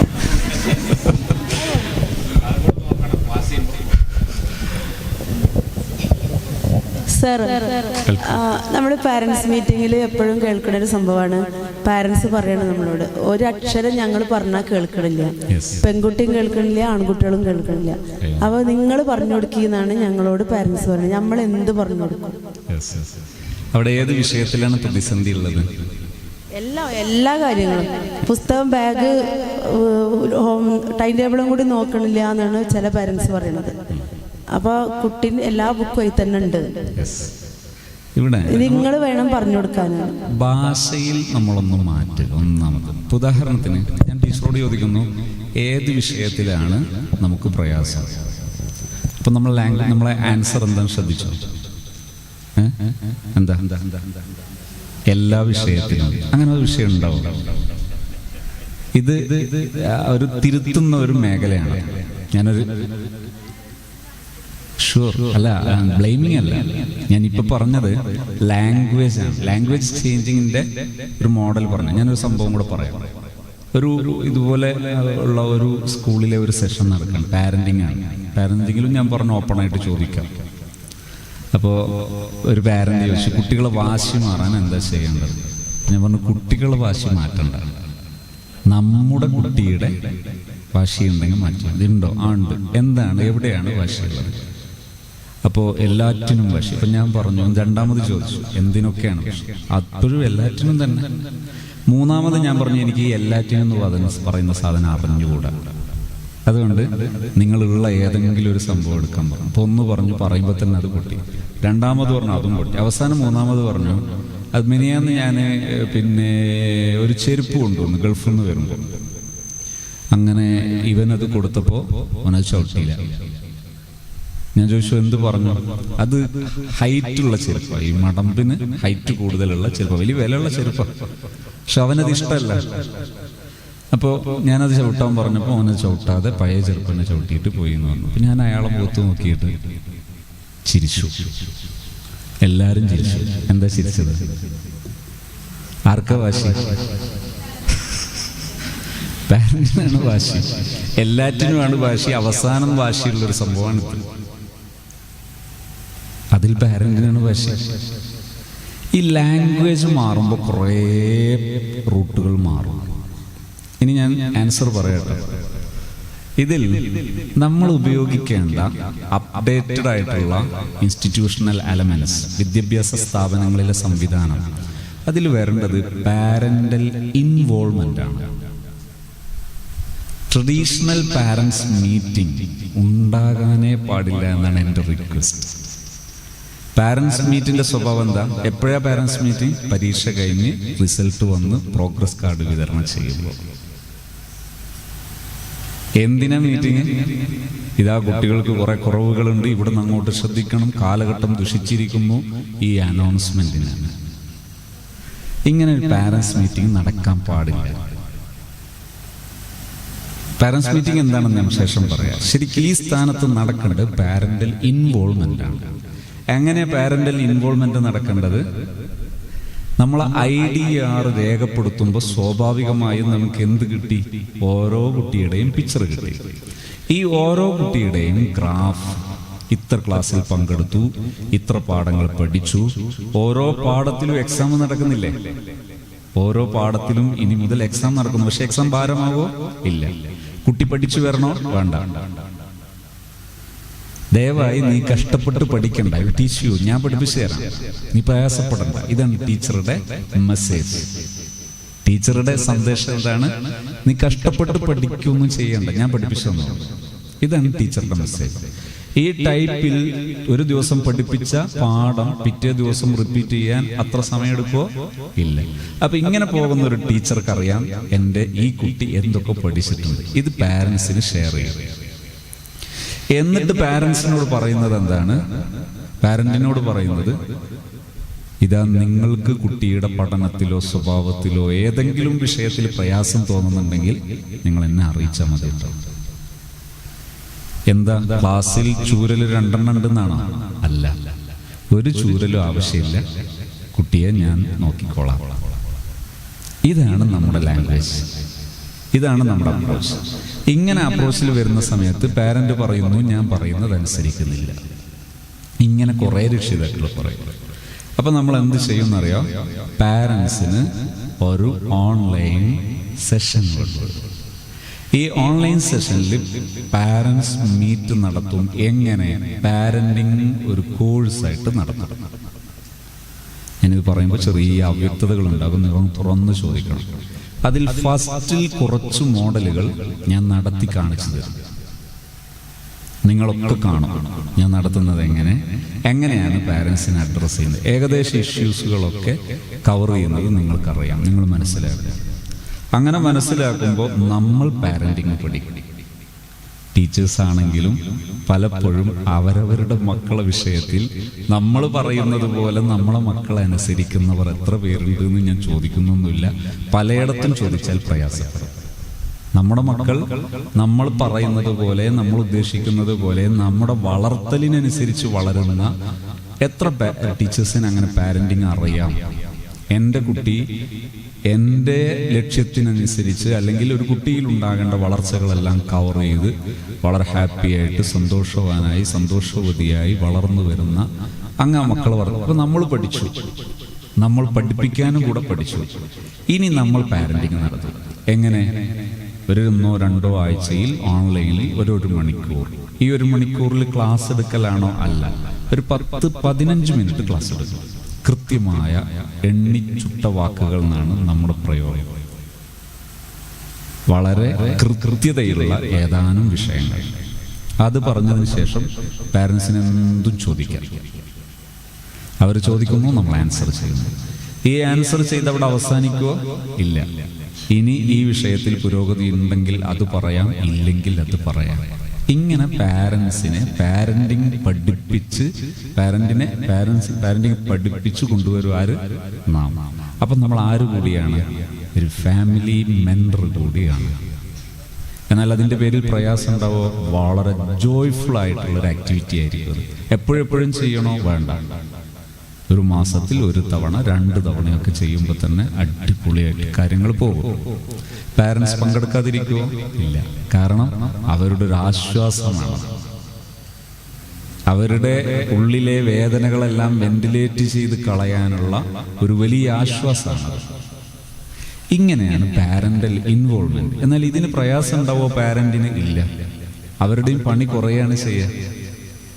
ഇങ്ങനെ വളരെ എളുപ്പം. അപ്പൊ ഈ പാരന്റ് ചോദിക്കുമ്പോൾ നമ്മൾ എന്താ ആൻസർ പറയാനി? ആദ്യം റൂട്ട് മനസ്സിലാക്കണം. അല്ലാതെ ഞാൻ ഈ പറയുന്ന വാക്കുകൾ ചിലപ്പോൾ എവിടെ ഒരു സ്ഥാനത്ത് കൊള്ളൂല. അതുകൊണ്ടാണ് ഞാൻ ഈ റൂട്ട് പറഞ്ഞത്. ഇനി നമ്മൾ പാരന്റ് അനുസരിക്കുന്നില്ല എന്ന് പറയുമ്പോൾ നമ്മൾ ചോദിക്കുന്നത് എപ്പോഴാണ് അനുസരിക്കാത്തത്, ഏത് വിഷയത്തിലാണ് അനുസരിക്കാത്തത്? അപ്പൊ പറയുന്നു, ഇതാ അവൻ പഠിക്കുന്നില്ല, വീട്ടിലെത്തിയാൽ പുസ്തകം തുറക്കുന്നില്ല, അവൻ ടൈം ടേബിൾ നോക്കിയിട്ടില്ല, കൊണ്ടുവന്ന പുസ്തകം അങ്ങനെ തന്നെ കൊണ്ടുവരികയാണ്. ഇങ്ങനെയുള്ളൊരു പ്രശ്നം ഓരോന്നും വേറെ വേറെയാണ്. ഇപ്പൊ ഞാൻ ഉദ്ദേശിച്ച ഈ പറഞ്ഞ പ്രശ്നമല്ല. എന്താ അവിടുത്തെ ശരിയായ പ്രശ്നം? കുട്ടിക്കാണ് ശരിക്കും ആ കുട്ടിക്ക് കിട്ടേണ്ട ഒന്നും കിട്ടാത്തതാണ് പ്രശ്നം. ഇനി ഇതിന്റെ ഫോർമുല ഇതിന് ഫോർമാറ്റ് പറഞ്ഞുതരാം. ഇത് പരിഹരിക്കുന്നതിനുള്ളൊരു ഫോർമാറ്റ് വേണമെങ്കിൽ നിങ്ങൾക്കൊരു 3 സെന്റൻസ് എഴുതി വെച്ചാൽ എപ്പോഴും നിങ്ങൾക്ക് ഇത് ഉപയോഗിച്ച് ഈ പ്രശ്നം പരിഹരിക്കാം. ഒന്നാമത്തെ സെന്റൻസ്: ലോകത്ത് ഒരു കുട്ടിക്കും മടി എന്ന പ്രശ്നം ഇല്ല. ഫസ്റ്റ് സെന്റൻസ്: ലോകത്ത് ഒരു കുട്ടിക്കും മടി എന്ന പ്രശ്നം ഇല്ല. രണ്ടാമത്തെ സെന്റൻസ്: നമ്മൾ കാണുന്നത് അല്ലെങ്കിൽ ഉള്ളത് മറ്റൊരു പ്രശ്നത്തിന്റെ ലക്ഷണമായി മടി കാണുന്നതാണ്. മറ്റൊരു പ്രശ്നത്തിന്റെ ലക്ഷണമായി മടി കാണുന്നതാണ്. മൂന്നാമത്തെ സെന്റൻസ്: ഈ ലക്ഷണമല്ല പരിഹരിക്കേണ്ടത്, യഥാർത്ഥ പ്രശ്നമാണ്.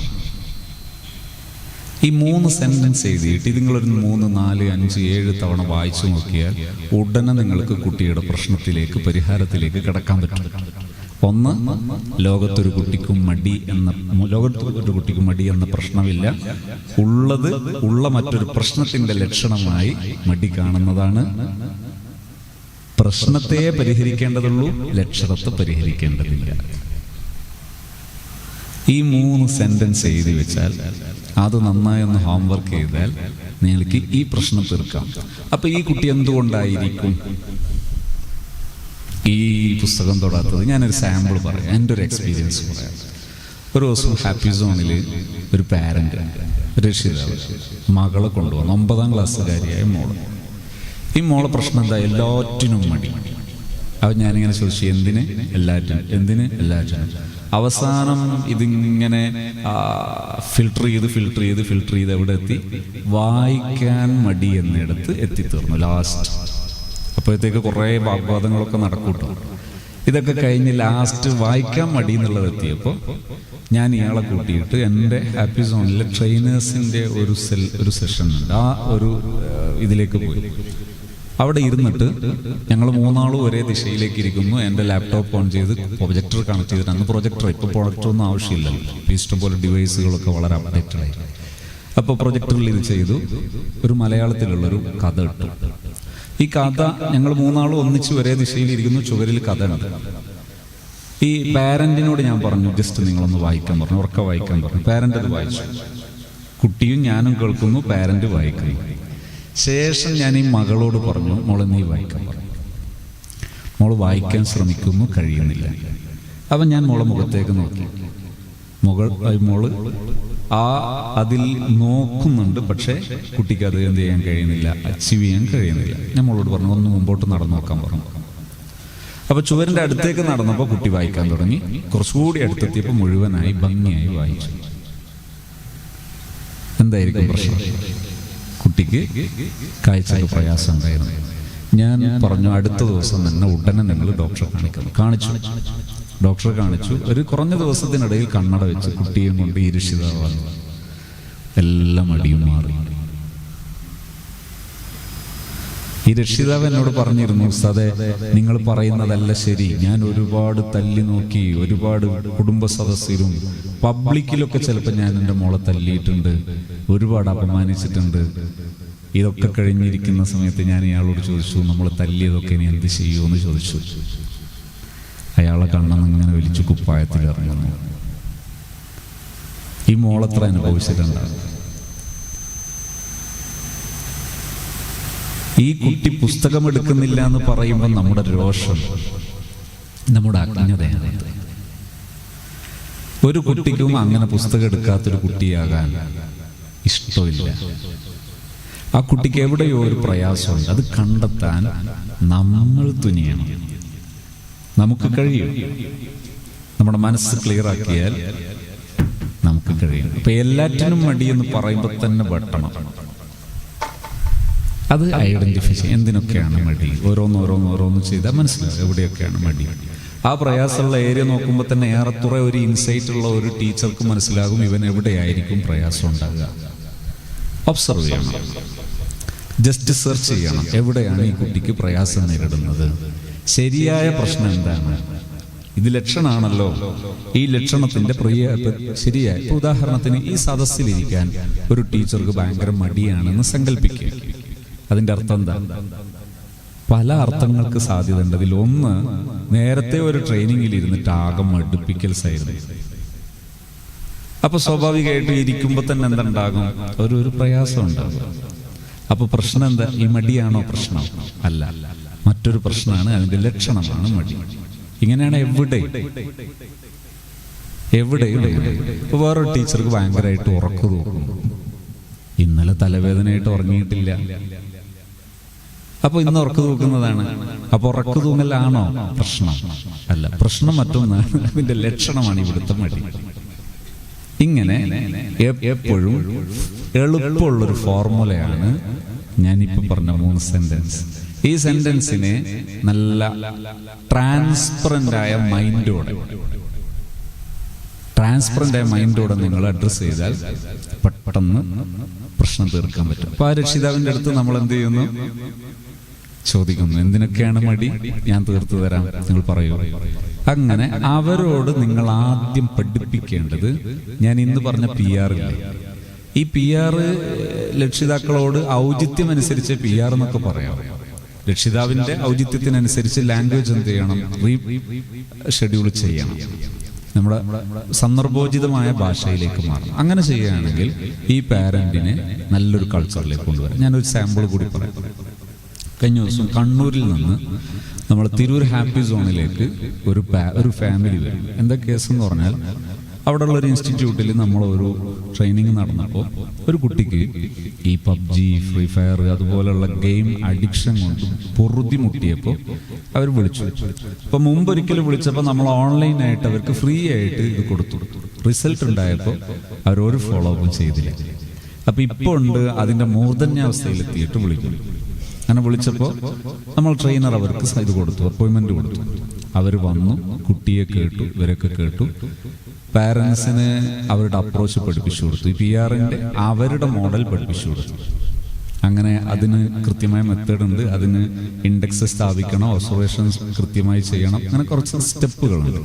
ഈ സ്റ്റെപ്പുകളൊക്കെ റെഡിയായപ്പോൾ കുട്ടിയിൽ കുറേ മാറ്റം വന്നു. വീട്ടിലെല്ലാവരുടെ ഇടയിലും മാറ്റം വന്നു.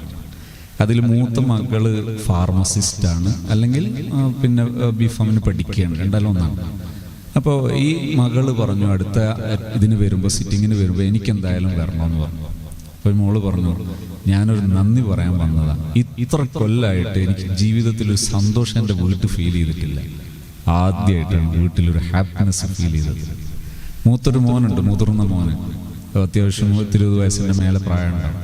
അവനും ഇതുപോലെ തന്നെ പറഞ്ഞു, ജീവിതത്തിൽ ഇതുവരെ ഞാൻ എൻ്റെ ഉമ്മാൻ്റെ കൂടെ സമയം ചെലവഴിക്കാറില്ല. പക്ഷേ എപ്പോഴും വന്നാൽ ഉടൻ എൻ്റെ റൂമിൽ പോകും, ഞാൻ എൻ്റെ കാര്യങ്ങൾ ചെയ്യും, ഒറ്റയ്ക്ക് കഴിയാന്നല്ലാതെ കൂടെ സമയം ചെലവഴിക്കാനോ കാണാനോ സംസാരിക്കാനോ എനിക്കിഷ്ടമല്ലായിരുന്നു. പക്ഷേ ഇപ്പം ഞാനാകെ മാറി. എനിക്ക് വീട്ടിൽ വന്നാൽ ഉമ്മയുടെ കൂടെ ഇരിക്കണം, സംസാരിക്കണം, ഒന്നിച്ച് ഭക്ഷണം കഴിക്കണം. ആ മട്ടായി കുറഞ്ഞ ദിവസങ്ങൾ കൊണ്ട് ഒരാഴ്ചയോ 2 ആഴ്ചയോ എടുത്തപ്പോൾ അതിൽ ഈ കുട്ടിയുടെ അത്ഭുതവും കൂടെ പറഞ്ഞു. വളരെ സീരിയസ് ആയ ഒരു സിറ്റുവേഷൻ ആയിരുന്നു. കുട്ടി പറഞ്ഞു, ഒരു ദിവസം എനിക്കൊന്നുകിൽ ഈ ഗെയിം വേണം, അല്ലെങ്കിൽ മരണം, രണ്ടിലൊന്നും. അപ്പൊ ഇവരാകെ ബേജാറായി. അവർ വിളിച്ചപ്പോൾ അവർക്ക് പറഞ്ഞു കൊടുത്തു എങ്ങനെയാണ് ഫേംനെസ്. ഞാനിപ്പോൾ പറയുന്നത് ഇങ്ങനെ തന്നെ ഫോളോ ചെയ്യരുത്. ഇത് ഒരു ചോദ്യത്തിന്റെ ആൻസർ പറയുമ്പോൾ ആളെ നോക്കിയിട്ടാണ് നമ്മൾ ആൻസർ പറയുന്നത്. അപ്പോൾ ആളോട് പറഞ്ഞു കൊടുത്തു എന്താ ചെയ്യേണ്ടതെന്ന്. അങ്ങനെ പറഞ്ഞു കൊടുത്തപ്പോൾ അത് ക്ലിക്കായി, സംഗതി വിജയിച്ചു. ഒന്നുകൂടി അതിൻ്റെ കൂടെ ചേർത്ത് പറയാം, കുട്ടികളൊന്നും ചില്ലറ വിഷയങ്ങൾ കിട്ടാത്തതിൻ്റെ പേരിൽ ആത്മഹത്യ ചെയ്യൊന്നുമില്ല. 3-1 സംഗതി നടക്കാതെ. ചെറിയ കുട്ടികൾ ഫോൺ കിട്ടാത്തയിടത്ത് ആത്മഹത്യ ചെയ്യുന്നത്, ടൂറിന് ക്യാഷ് കൊടുക്കാത്തത് കൊണ്ട് ആത്മഹത്യ ചെയ്യുന്നത് പോലെയുള്ള അത്തരം സിറ്റുവേഷനിൽ 3 കാര്യങ്ങൾ പാരൻസിൽ നിന്ന് ചേരുമ്പോൾ മാത്രമാണ് ആത്മഹത്യ സംഭവിക്കുന്നത്. ഒന്നുകിൽ കുട്ടിയെ ബ്ലെയിം ചെയ്യുന്നു, അല്ലെങ്കിൽ പ്രകോപിപ്പിക്കുന്നു, ഇതും അല്ലെങ്കിൽ ഇൻസൾട്ട് ചെയ്യുന്നു. കളിയാക്കുക, അല്ലെങ്കിൽ പ്രകോപിപ്പിക്കുക, അതും അല്ലെങ്കിൽ അവനെ എന്ത് ചെയ്യാം, ബ്ലെയിം ചെയ്യുക, കുറ്റപ്പെടുത്തുക. ഇത്തരം കാര്യങ്ങൾ ചെയ്യാതെ ഏത് സൂയിസൈഡ് അറ്റംപ്റ്റ്സ് ശ്രദ്ധിച്ചു നോക്കിയാലും ഈ 3 സംഗതികൾ ആ സിറ്റുവേഷനിൽ ഉണ്ടാകും. എടുത്തു നോക്കിയാൽ എപ്പോൾ വേണമെങ്കിൽ നിങ്ങൾ ഒബ്സർവ് ചെയ്ത് നോക്കിയാൽ ഇത് വരാതെ നോർമലി ഒരു പാരന്റ് നോ പറയാൻ പഠിച്ചാൽ, അതായത് PR ഉള്ള ഒരു പാരന്റ് ഒരു തെറ്റിന്റെ മുമ്പിൽ നോ പറയാൻ പഠിച്ചാൽ അപ്പൊ ശരിയാവും. അങ്ങനെ 2ാമത്തെ സിറ്റിംഗ് ആകുമ്പോഴേക്ക് ആകെ ഇതായി കുട്ടിയാകെ അങ്ങനെ ഇടക്ക് അബ്നോർമൽ ആകാൻ തുടങ്ങി. കുട്ടി വീണ്ടും സിറ്റിങ്ങിന് വരാം. സിറ്റിങ്ങിനൊക്കെ സമയം തെറ്റിക്കുമ്പോഴാണ് ഭയങ്കര പ്രയാസം ഉണ്ടാക്കുന്നത്. അപ്പൊ കറക്റ്റ് സിറ്റിങ്ങിൽ കുട്ടി വന്നു, കറക്റ്റ് അല്ല, ഒന്ന് നോർമൽ തെറ്റിയിട്ട് വന്നു. 2ാമത്തെ സിറ്റിങ്ങിൽ ഇരിക്കുമ്പോൾ ഇവൻ ആകെ അബ്നോർമൽ ആകുന്നു. ഇവൻ ചോദിക്കുന്നു, എനിക്ക് ഗെയിം കയറ്റി തരുമോ? അപ്പോൾ കുട്ടിയോട് നമ്മൾ പറയുന്ന ഒരു ശൈലിയാണ് കൃത്യമായിട്ട് ആ ഫേംനെസിന്റെ കറക്റ്റ് മെത്തേഡ്. അത് കഴിഞ്ഞപ്പോൾ ആദ്യവരെ കുട്ടി ഒന്ന് നോർമലാകുന്നു, നന്നാകുന്നു, പിന്നെ അബ്നോർമലാകുന്നു. 2-3 ഘട്ടങ്ങൾ കഴിഞ്ഞു അവർ പഠിപ്പിച്ചു കൊടുക്കുന്നു ഇനി എന്താ ചെയ്യേണ്ടത്. അപ്പോൾ ഫേംനെസ് കാണിക്കാൻ പഠിപ്പിച്ചു കൊടുത്തു. തിരിച്ചു കണ്ണൂരിലേക്ക് ട്രെയിൻ കയറുമ്പോൾ ഇവൻ ഈ നമ്മളെ സെന്ററിൽ നിന്ന് ഇറങ്ങി ട്രെയിനിന്റെ ഇതുവരെ റെയിൽവേ സ്റ്റേഷൻ വരെ ഒറ്റ നടത്താൻ തുടങ്ങി. അപ്പോൾ പേരൻസ് ആകെ ബേജാറായി, ഇനി എന്ത്. അങ്ങനെ ട്രെയിനിൽ കയറി കുറച്ച് കഴിയുമ്പോഴേക്കും നോർമലായി. വീട്ടിലെത്തി പിറ്റേ ദിവസവും പറഞ്ഞു, എനിക്ക് മീൻ വാങ്ങണം വളർത്താൻ. നമ്മൾ വളർത്തുന്ന കളർ മീനുണ്ട്, മീൻ വാങ്ങണം. അപ്പോൾ ഉടനെ വാങ്ങിച്ചു കൊടുക്കാൻ പറഞ്ഞു. അഥവാ ഡൈവേർഷൻ വേണമെന്നർത്ഥം. ഡൈവേർഷൻ കൊടുത്തു. 2 ദിവസം കഴിഞ്ഞപ്പോൾ വീണ്ടും ഒന്ന് ചോദിച്ചു, ഗെയിമായിട്ട് തരൂലേ? അതൊരു പ്രത്യേക ചോദ്യമാണ്. അപ്പോഴും ബാക്കിയൊക്കെ റെഡി, PR ഒക്കെ റെഡി. ആ വിഷയത്തിലെത്തുമ്പോൾ ഫേംനെസ് എന്താ, വാങ്ങിത്തരാൻ പറ്റില്ല. ഈ ഫേംനെസ് കറക്റ്റ് ആയപ്പോൾ ആ ദിവസങ്ങൾ കംപ്ലീറ്റ് ആകുമ്പോഴേക്ക് കുട്ടിയുടെ ഈ അഡിക്ഷന്റെ ആ സ്ട്രോങ് ആയിട്ടുള്ള ഇതൊക്കെ കഴിഞ്ഞു, സ്റ്റേജൊക്കെ കഴിഞ്ഞു, കുട്ടി നോർമലായി. ഇവിടെ നമ്മൾ പാരൻസിനെ കൃത്യമായി ഒബ്സർവേഷൻ കൊടുത്ത് പഠിപ്പിക്കാൻ നമുക്ക് വളരെ ചെറിയ മെനക്കെടയുള്ളൂ. ഇത് നാം സീരിയസ് ആയിട്ടുള്ള മേജർ വിഷയങ്ങളൊക്കെ ആണെങ്കിൽ ഗ്രൂപ്പായി ചെയ്യുന്നു, ബാക്കിയുള്ളതൊന്ന് ഒബ്സർവ് ചെയ്യുന്നു. ഇങ്ങനെയൊക്കെ വരുമ്പോൾ കുറഞ്ഞ സമയം കൊണ്ട് നമുക്ക് പാരന്റൽ ഇൻവോൾവ്മെന്റ് എന്ന മെത്തേഡിൽ നമ്മുടെ സ്ഥാപനത്തിന്റെ സ്റ്റാൻഡേർഡ് തന്നെ ഗ്ലോബലി ഹൈ സ്റ്റാൻഡേർഡ് ഉള്ള ഒരു സിസ്റ്റം ആക്കി കൊണ്ടുവരാൻ കഴിയും. അഥവാ പാരന്റ്സ് ഫ്രണ്ട്ലി അപ്രോച്ചുള്ള ഒരു അറ്റ്മോസ്ഫിയർ നമ്മുടെ സ്ഥാപനത്തിൽ സെറ്റ് ചെയ്ത് കൊണ്ടുവരാൻ നമുക്ക് സാധിക്കും. അത് നമ്മുടെ ഇമേജ് വർദ്ധിപ്പിക്കും, സ്ഥാപനത്തിന്റെ ഇമേജ് വർദ്ധിപ്പിക്കും, നമുക്ക് ഒരുപാട് സ്കില്ലുകൾ ഉണ്ടാക്കി തീർക്കും. എന്നാൽ ഇതിനു വേണ്ടി റിസ്ക് ഉള്ള ഏതെങ്കിലും കാര്യങ്ങൾ ചെയ്യേണ്ടതുണ്ടോ? ഇല്ല. ഞാനിത് പറഞ്ഞതിൽ നിന്ന് ഒന്നുകൂടി വ്യക്തമാക്കി പറയുന്നു. ഇനി ഇത് സ്ഥാപിക്കേണ്ടത് എപ്പോഴാണ്? നിങ്ങളുടെയൊക്കെ അഭിപ്രായങ്ങൾ സ്വരൂപിച്ച് ഓരോ ഹെഡുമാരും നമ്മുടെ കൂടെയുള്ള ആൾക്കാരുടെ അഭിപ്രായങ്ങൾ സ്വരൂപിച്ച് കണ്ടിന്യൂ ചെയ്യണമെന്ന് നിങ്ങൾ റിക്വസ്റ്റ് തയ്യാറാക്കി നിങ്ങളെ അതോറിറ്റിയെ നിങ്ങൾ എന്ത് ചെയ്യുന്നു, ആ റിക്വസ്റ്റ് നിങ്ങൾ അറിയിക്കും. അങ്ങനെ അറിയിക്കുമ്പോൾ നിങ്ങൾക്ക് ചെയ്യാൻ പറ്റുന്നതാണ് ഇതിൻ്റെ തുടർച്ച. ഓക്കെ, പറയുന്നുണ്ട്. ഇതാണ് സർ, ഒരു ക്ലാരിഫിക്കേഷൻ വേണ്ടത്. ഇപ്പോൾ കുട്ടികൾക്ക് ഒരു അഡിക്ഷൻ വരുന്നുണ്ട്. ഒരു ക്ലാസ് ടീച്ചറുമായിട്ട് അഡിക്ഷൻ ആവുക. കുട്ടി നമുക്ക് എന്തെങ്കിലും ഒരു പെയിൻ എന്തെങ്കിലും വരുമ്പോക്കിന് കുട്ടി ഓവറായിട്ട് പെയിൻ ഉണ്ടോ, ഒരു എക്സ്ട്രാ കെയറിങ് നമുക്ക് തരാം. ഇനിയിപ്പോൾ നമ്മൾ സ്റ്റാഫ് റൂമിൽ പോവുകയാണെങ്കിലും മേഡം സ്റ്റാഫ് റൂമിൽ പോകണ്ട, ഇവിടെ ഇരുന്ന് ടീ കുടിച്ചാൽ മതി, ഫുഡ് കഴിച്ചാൽ മതി, എപ്പോഴും ഇവിടെ ഉണ്ടായാൽ മതി. അതുപോലെ തന്നെ നമ്മൾ ഒരു 1 ഡേ ലീവ് എടുത്താൽ വേറെ ക്ലാസ്സിൽ പോയി ഇരിക്കുന്നത് അക്സെപ്റ്റ് ചെയ്യാൻ കുട്ടിക്ക് പറ്റുന്നില്ല. അപ്പോൾ പേരൻസ് വീട്ടിൽ നിന്ന് പറയും, മേഡം ഒന്ന് വിളിക്കുകയോ, വിളിച്ചിട്ട് മോളോട് നാളെ മേഡം ഉണ്ടെന്ന് പറയോ, മോള് വരാൻ കൂട്ടാക്കുന്നില്ല. ഇങ്ങനെ ഒരുപാട് പ്രാവശ്യം ഒരു ബുദ്ധിമുട്ടും നമ്മൾ മനസ്സിലാക്കിയിട്ടുണ്ട്. അപ്പം നമ്മൾ വോയിസ് വിടും, ഇന്ന് ഞാനുണ്ട്, മോള് വരണം കേട്ടോ എന്ന് പറയുമ്പോഴും കുട്ടിയെ അക്സെപ്റ്റ് ചെയ്യുന്നത്. അപ്പം ഇതിന് എന്താ ഒരു സൊല്യൂഷൻ കിട്ടുന്നില്ല. കാരണം നമ്മളില്ലെങ്കിലും നമ്മളുടെ അഭാവത്തിൽ വേറൊരു ടീച്ചറെ കുട്ടികൾ അക്സെപ്റ്റഡ് ആക്കാൻ ഭയങ്കരമായിട്ട് ബുദ്ധിമുട്ടുന്നുണ്ട്. അപ്പോൾ ഇതിന് നമുക്ക് എന്തൊരു സൊല്യൂഷൻ? Class UKG section. ഈ കുട്ടിയുടെ പാരൻസിനെ അതുപോലെ വീട്ടിലെ റിലേഷനെ നിങ്ങൾ പഠിച്ചിട്ടുണ്ടോ? പറയാൻ പറ്റുമോ?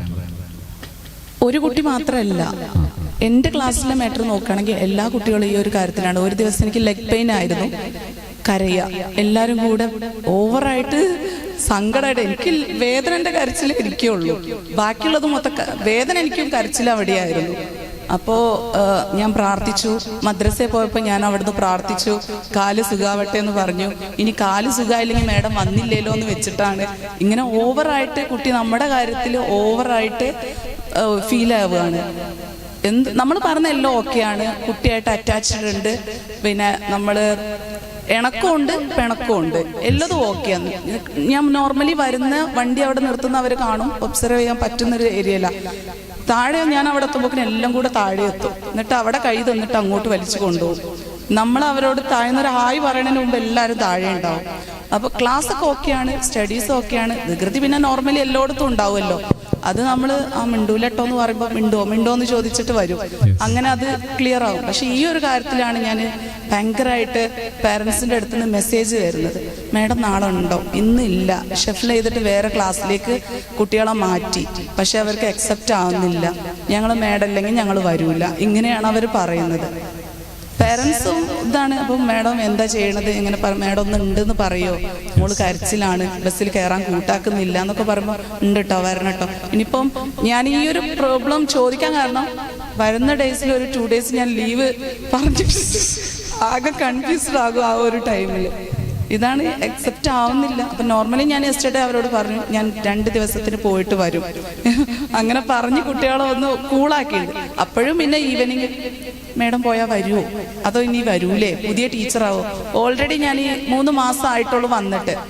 അവരുടെ LKG ടീച്ചർ മാറി UKGയിലെത്തി 2 മന്ത് കഴിഞ്ഞാലാണ് ഞാൻ വരുന്നത്. അതിൽ നിന്ന് നല്ല ഇതേപോലെ ആയിരുന്നു, അറ്റാച്ച്ഡ് ആയിരുന്നു അവര്. പിന്നെ ഞാൻ വന്നു, അക്സെപ്റ്റൻസ് വാങ്ങി അവരുടെ അടുത്തത്. ഇപ്പോൾ അവർക്കിത് വിട്ടുപോവാൻ ഭയങ്കര ഒരു പ്രോബ്ലം വരുന്നു, ഓവറായിട്ടാണ് അവരുടെ ഫീലിങ്സ് വരുന്നത്.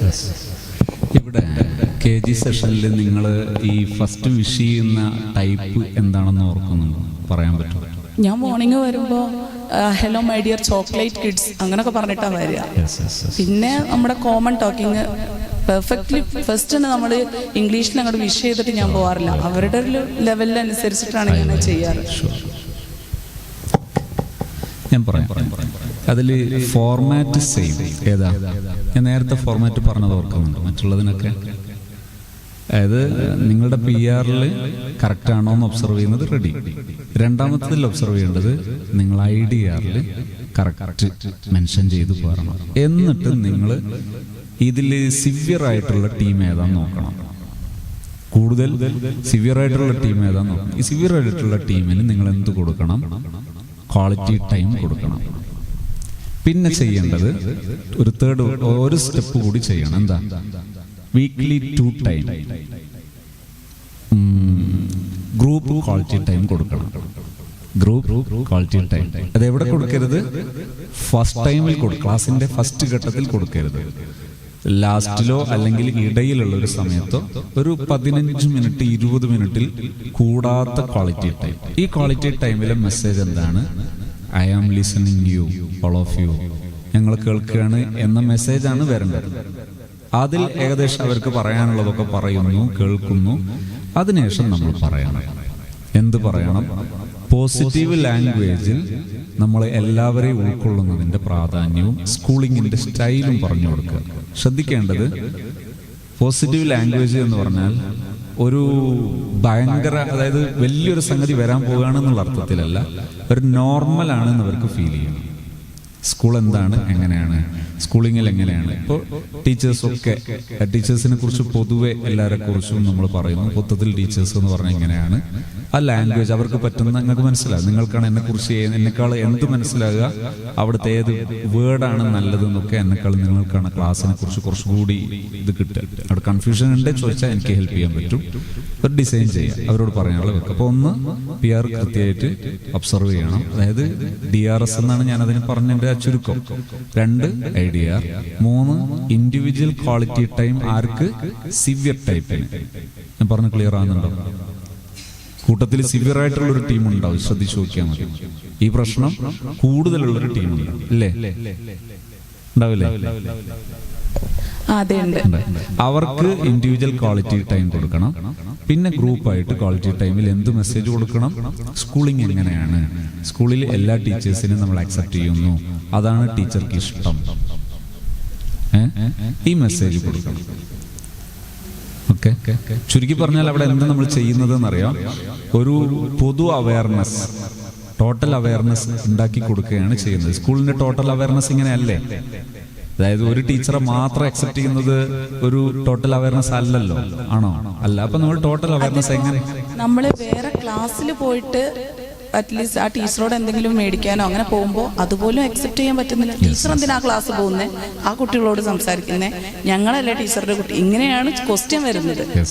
അപ്പൊ അതിൽ നമ്മൾ പറയും, നമ്മൾ ജസ്റ്റ് ഇത് മേടിക്കാനാണ്, അവരെ ടീച്ചർ അവിടെയാണ്, അതുകൊണ്ടാണ് അവർ വികൃതി കളിക്കാണ്, അങ്ങനെ അങ്ങോട്ട് പറയുമ്പോൾ കുറച്ചൊക്കെ ഒന്നും ലെവല. എന്നാലും പിന്നെ ഇങ്ങോട്ട് റിഗ്രറ്റ് ചെയ്തിട്ട് വീണ്ടും ചോദിക്കുകയാണ്, നിങ്ങളോട് മിണ്ടൂല, അങ്ങനെയൊക്കെയാ പറയാ. മിണ്ടൂല, അവിടെ പോയില്ലേ, ഞങ്ങളെ വേണ്ടല്ലോ. കുട്ടികൾ പിന്നെ പേരൻസിന് മെയിൻ ആയിട്ടുള്ളത് എന്ത് പറഞ്ഞാലും എൻ്റെ ടീച്ചർ ഇതല്ല പറഞ്ഞത്, ടീച്ചർ ഇതാണ് പറഞ്ഞത്, അതേ ഞാൻ ചെയ്യുള്ളൂ. ഇതാണ് വരുന്ന പ്രശ്നങ്ങൾ.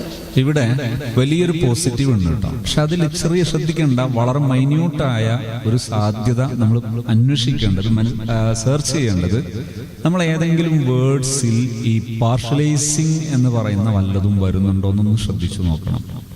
അതായത് പാർഷ്യലൈസിംഗ് എന്ന് പറഞ്ഞാൽ ശ്രദ്ധിക്കേണ്ടത്, ടീച്ചേഴ്സ് എപ്പോഴും ശ്രദ്ധിക്കേണ്ടത്, ഞാനിപ്പോൾ എനിക്ക് 7ാം ക്ലാസ്സിന്റെ ക്ലാസ് ടീച്ചർ ചുമതലയാണ്. 7ാം ക്ലാസ്സിൽ ഒരുപാട് ടീച്ചേഴ്സ് വന്നു പോകും. അപ്പോൾ ഞാൻ ശരിക്കും ചെയ്യേണ്ടത്, എന്നെക്കുറിച്ച് മതിപ്പുണ്ടാക്കാൻ ഞാൻ ചെയ്യേണ്ടത് ഇതാ, നമ്മുടെ ക്ലാസ്സിൽ വരുന്ന മാത്സ് എടുക്കുന്ന ടീച്ചേഴ്സ്, ഇംഗ്ലീഷ് എടുക്കുന്ന ടീച്ചർ, അതുപോലെ SS എടുക്കുന്ന ഓരോ ടീച്ചറെ പറ്റിയും അവർക്കുള്ള നന്മകളുണ്ട്. ഈ നന്മകൾ നമ്മൾ കുട്ടികളോട് പറയണം. അപ്പോഴാണ് കുട്ടികൾ എന്ത് പഠിക്കുന്നത്? നമ്മുടെ നന്മയെക്കുറിച്ച് പഠിക്കുന്നതും എല്ലാവരും ഉൾക്കൊള്ളുന്നതും പഠിക്കുന്നത്. ഇതുപോലെ ഈ ഗ്രൂപ്പ് ക്വാളിറ്റി ടൈമിന്റെ സമയത്ത് മിസ് എന്ത് ചെയ്യണം? ഈ പൊതു അവയർനെസ് കുട്ടികൾക്ക് നല്ല വാക്ക് തയ്യാറാക്കിയിട്ട് കുറഞ്ഞ വാക്കുകൾ, പോസിറ്റീവ് ലാംഗ്വേജ്, നേരത്തെ പോസിറ്റീവ് ലാംഗ്വേജ് പറഞ്ഞത് ഓർമ്മ ഉണ്ടാവില്ലേ, ആ ടൈപ്പിൽ പറഞ്ഞു. ഓക്കെ, ഇതൊരു വെറൈറ്റിയാണ്. ഏതായാലും വളരെ ടീച്ചറുടെ ഒരു മികവാണ്, അപ്രിഷിയേറ്റ് ചെയ്യും.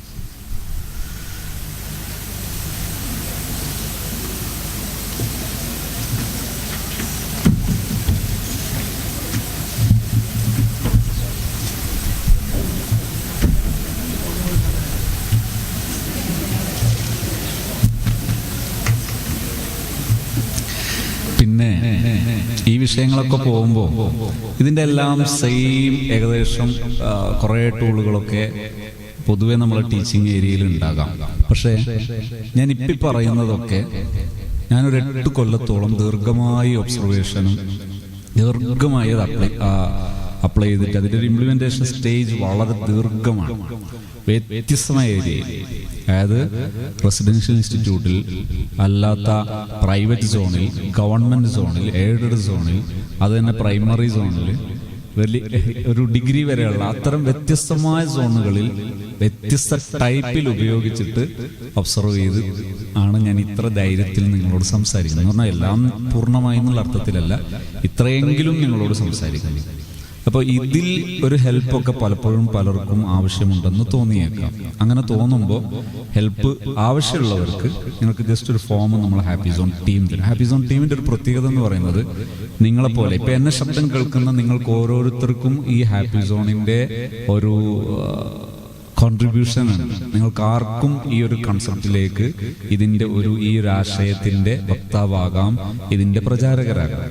എൻ്റെ കൂടെയുള്ള ടീമൊക്കെ വളരെ പ്രയാസകരമായ ക്രിട്ടിക്കൽ സ്റ്റേജുകൾ ടീച്ചിങ് ഏരിയയിൽ മറികടന്ന് അതിനെ അതിജയിച്ച് അതിനുശേഷം ഇതൊരു വലിയ സർവീസാണ് എന്നും നമ്മുടെയൊക്കെ ക്യാമ്പസുകളിലൂടെ പോകുന്ന, ക്യാമ്പസ് എന്ന് പറഞ്ഞാൽ നമ്മുടെ ഒരു ക്യാമ്പസ് എന്നല്ല ഉദ്ദേശിക്കുന്നത്, പൊതുവെ ക്യാമ്പസുകളിലൂടെ പോകുന്ന ഈ ലക്ഷക്കണക്കിന് മക്കൾ, അവരിൽ പലരും നിരപരാധികളായി അപരാധം ചുമത്തപ്പെടുന്നവരാണ്. പലപ്പോഴും വലിയ വലിയ പ്രയാസങ്ങൾ ചുമക്കുന്നവരാണ്. അവർക്ക് ആശ്വാസമേകുക എന്ന് പറയുന്നത് വലിയൊരു ദൈവനിയോഗം തന്നെയാണ്, ഒരു വലിയ സൗഭാഗ്യമാണ്. അത് മനസ്സിലാക്കി സേവനത്തിന് ഇറങ്ങുന്ന ഒരു ടീം ഇപ്പോൾ നമ്മുടെ കൂടെ സേവനം ചെയ്തുകൊണ്ടിരിക്കുന്നു. അപ്പോൾ നിങ്ങൾക്ക് ആർക്കെങ്കിലും ഫ്രീ ആയിട്ട് അത്തരം വിഷയങ്ങളിൽ ഒരു ഹെൽപ്പ് വേണം തോന്നുന്നുണ്ടെങ്കിൽ ഹെൽപ്പ് കിട്ടാൻ അതിനാവശ്യമായി ജസ്റ്റ് ഒരു ഫോം നമ്മൾ നിങ്ങൾ സാസിലേക്ക് തരുമ്പോൾ താല്പര്യമുള്ളവർക്ക്, വല്ലപ്പോഴും ഇത്തരം ഹെൽപ്പുകൾ ഉപയോഗിക്കണമെന്ന് താല്പര്യമുള്ളവർക്ക് ജസ്റ്റ് ആ ഫോമിൽ നിങ്ങളെ പേരും നമ്പറും രജിസ്റ്റർ ചെയ്താൽ അവർ അത് നോട്ട് ചെയ്ത് നിങ്ങൾക്ക് ജസ്റ്റ് ഒരു നോട്ടിഫിക്കേഷൻ തരും. ആവശ്യമുള്ളപ്പോൾ നിങ്ങൾക്ക് ഉപയോഗിക്കാം. ഇത്തരം വിഷയങ്ങളിൽ ഹെൽപ്പ് ചോദിച്ചാൽ അവരുടെ കഴിവിൻ്റെ പരിധിയിൽ നിന്നുകൊണ്ട് അവർ നിങ്ങൾക്ക് ഇതിൽ ലിങ്കുകളും ഇതുമായി ബന്ധപ്പെട്ട ഇൻഫർമേഷനും കൈമാറും. ആവശ്യമുള്ളവർക്ക് അത് ഉപയോഗപ്പെടുത്തും.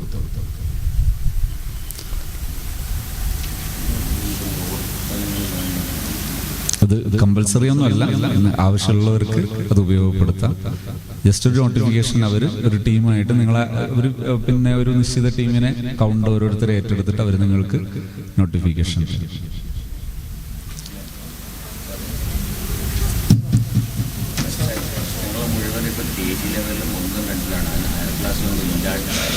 സാറ് ചോദിക്കുന്നത് KG മാത്രമാണോ ഇങ്ങനെ പറയാനുള്ളൂ എന്ന്. അടുത്ത ദിവസം ഏതെങ്കിലും വെൽക്കം. ഇത് ഞാൻ ഹൈസ്കൂളാണ്. അതിൽ നമ്മൾ കുട്ടികൾക്ക് ചിലപ്പോൾ അവരുടെ ഒരു ഗോൾ എന്തായിരിക്കണം എന്നുള്ള സെറ്റ് ചെയ്യാൻ ഒരു ബുദ്ധിമുട്ട് കാണാറുണ്ട്. അപ്പോൾ അതിന് നമുക്ക് എങ്ങനെ ഹെൽപ്പ് ചെയ്യാം? സൂപ്പർ. ചെയ്യേണ്ടത് ഒരു 7 ശേഷം വരുമ്പോൾ നിർബന്ധമായി, ഇതിന് മുമ്പ് തന്നെ ചെയ്യുന്നതാണ് ഇപ്പോഴത്തെ ഉയർന്ന നിലവാരം. അതായത് ചെറിയ ക്ലാസ്സുകളിൽ പോലും കുട്ടികളുടെ ആക്ടിവിറ്റീസുകൾ ഒബ്സർവ് ചെയ്ത് അവരുടെ ലൈഫ് സ്റ്റൈലുകളൊക്കെ ഒബ്സർവ് ചെയ്തിട്ട് അവരുടെ കരിയർ ഫൈൻഡ് ഔട്ട് ചെയ്യുന്നതാണ് ശരിക്കുള്ള കരിയർ ഡിസൈനിങ്. ശരി, 8ാം ക്ലാസ്സിന് ശേഷം എങ്കിലും നമ്മൾ എന്ത് ചെയ്യണമെന്നറിയോ? നമ്മൾ IDRൽ സമയമെടുത്ത് അവർക്ക് ഏറ്റവും ഇഷ്ടപ്പെട്ട ഹോബികൾ സെർച്ച് ചെയ്ത് അവർ കൂടുതൽ ചെയ്യാൻ ഇഷ്ടപ്പെടുന്ന വർക്കുകൾ സെർച്ച് ചെയ്ത് അവരേറ്റവും കൂടുതൽ ആസ്വദിച്ച് പഠിക്കുന്ന വിഷയങ്ങളൊക്കെ സെർച്ച് ചെയ്തിട്ട് അതിൽ അവർക്ക് നമ്മളത് ഈ IDR നോക്കി ഒന്ന് കൺസോൾട്ടേറ്റ് ചെയ്താൽ ഈ കൺസോൾട്ടേഷനിൽ എന്ത് കണ്ടെത്താൻ പറ്റും, അവരുടെ ഭാവി എന്താണെന്ന് കണ്ടെത്താൻ പറ്റും. ഇതിന്റെ അടിസ്ഥാനത്തിൽ നമ്മൾ മക്കൾക്ക് ഒരു വർഷ അടിസ്ഥാനത്തിൽ ഒരു 6 മാസം കൊണ്ടൊക്കെ എന്ത് ചെയ്താൽ മതി, ഓരോ കുട്ടിയെ ഇൻഡിവിജ്വൽ ഇത് കൊടുക്കുക, ക്വാളിറ്റി ടൈം കൊടുക്കുക. ആ ക്വാളിറ്റി ടൈമിന്റെ സമയത്ത് അവനോട് ചോദിക്കാൻ നിനക്ക് ആരാണ് താല്പര്യം, അവന്റെ സാധ്യതകൾ പറഞ്ഞു കൊടുക്കുന്നു. നമ്മൾ ഒബ്സർവ് ചെയ്തതും അവന് പറഞ്ഞു കൊടുക്കുന്നു. ഒബ്സർവ് ചെയ്തപ്പോൾ നിനക്ക് ഇന്ന വർക്കിൽ കൂടുതൽ താല്പര്യം കാണുന്നുണ്ട്, അപ്പൊ നിനക്ക് ഇന്ന സാധ്യത ഉണ്ട്. ഇത്തരം സാധ്യതകൾ നമ്മൾക്ക് അവർക്ക് പറഞ്ഞു കൊടുക്കുകയും അത് ഈ നമ്മുടെ IDRൽ റിപ്പോർട്ടിലേക്ക് കൊണ്ടുവരികയും ചെയ്താൽ ഒരു കുട്ടിയുടെ ഫയൽ കുട്ടി വന്നതു മുതൽ എത്ര കൊല്ലാണോ നമ്മുടെ സ്ഥാപനത്തിൽ സഞ്ചരിച്ചത് ആ സഞ്ചാരത്തിനിടയിൽ കറക്റ്റ് മനസ്സിലാക്കാൻ പറ്റും. ഓരോ വേരിയേഷൻ, എവിടെയാണ് മേലോട്ട് പോയത്, എവിടെയാണ് താഴോട്ട് പോയത്, എന്താണ് നേരിട്ട പ്രതിസന്ധി, എന്താണ് ഉപയോഗിച്ച പരിഹാരം. ഇതൊരു കുട്ടിയുടെ ഫയൽ ഇങ്ങനെ സഞ്ചരിക്കും കുട്ടിയുടെ കൂടെ. അങ്ങനെ പോകാനോ എളുപ്പമാണ്. ചെയ്യേണ്ടത് ഫോർമാറ്റുകൾ ഉണ്ടാകാൻ പാടില്ല.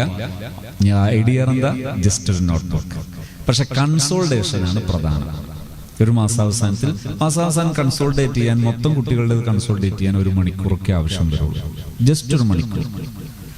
അത് നമ്മൾ ചെയ്തിട്ട് ഒരു എയിം ആവുകയും സ്കില്ലാവുകയും ചെയ്താൽ പിന്നെ നമുക്ക് വേണമെങ്കിൽ അതൊരു സോഫ്റ്റ്വെയർ ഡിസൈൻ ചെയ്യാം. അല്ലാതെ സോഫ്റ്റ്വെയർ ഡിസൈൻ ചെയ്താൽ ഒരിക്കലും അതിന് മികവുണ്ടാകില്ല. ആദ്യം എന്തെന്നെ ചെയ്യണം? മാനുവലായി ചെയ്തിട്ട് നമുക്ക് നമ്മുടെ ഇൻസൈറ്റിൽ അത് പതിയണം. അപ്പൊ പിന്നെ എന്ത് ചെയ്താൽ മതിയാകും? ജസ്റ്റ് സോഫ്റ്റ്വെയറിൽ ഇൻപുട്ട് കൊടുത്താൽ തന്നെ മതിയാകും. അങ്ങനെ ആകുമ്പോൾ നമുക്കൊരു കുട്ടിയെ എങ്ങനെ കരിയർ ഡിസൈൻ ചെയ്യാം, കരിയർ കൗൺസിലിംഗ് ചെയ്യാം എന്ന് മനസ്സിലാക്കാൻ പറ്റും.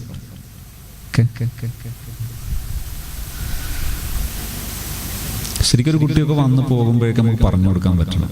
രക്ഷിതാവിനോട്, അതോറിറ്റിയോടൊക്കെ കൃത്യമായി റിട്ടേൺ ഇത് കൊടുക്കാൻ പറ്റും. ഒന്ന്, ആ കുട്ടിക്ക് നന്നായിട്ട് ഉഷാറാണ് ആ കുട്ടി, പക്ഷെ പിന്നെയും എന്ത് ചെയ്യുന്നു? കോപ്പി അടിക്കണം. ഇങ്ങനെ കോപ്പി അടിക്കാൻ 2 കാരണങ്ങളാണ്. ഒന്ന്, ആ കുട്ടിക്ക് എങ്ങനെയെങ്കിലും എന്ത് മാത്രമേ ആവശ്യമുള്ളൂ? മാർക്ക് മാത്രമേ ആവശ്യമുള്ളൂ. നമ്മളെ സ്റ്റുഡൻസ് ഉഷാറാകണം നമ്മൾ ചിന്തിക്കുന്നില്ലേ? ഉണ്ടല്ലോ. അപ്പോ സ്റ്റുഡൻസിന് സ്കില്ലുകൾ ഉണ്ടാകണം എന്ന് ചിന്തി നല്ലതാണ്. നമ്മൾ പ്രാവർത്തികമാക്കും കൂടി വേണം.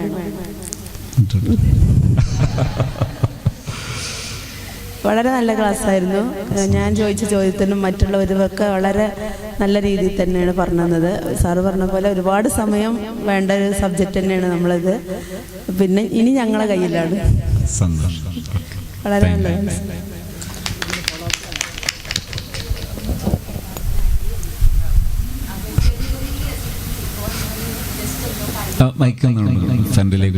സാർ, ഇതിന്റെ ഒരു ഫോളോ അപ്പ് കിട്ടിയ ഞങ്ങൾക്ക് സന്തോഷം തന്നെയാണ്. ഓക്കെ. ഇതില് മാഡം ചോദിച്ചത് ചെറിയ വിഷയങ്ങൾ പെട്ടെന്ന് കുട്ടികൾ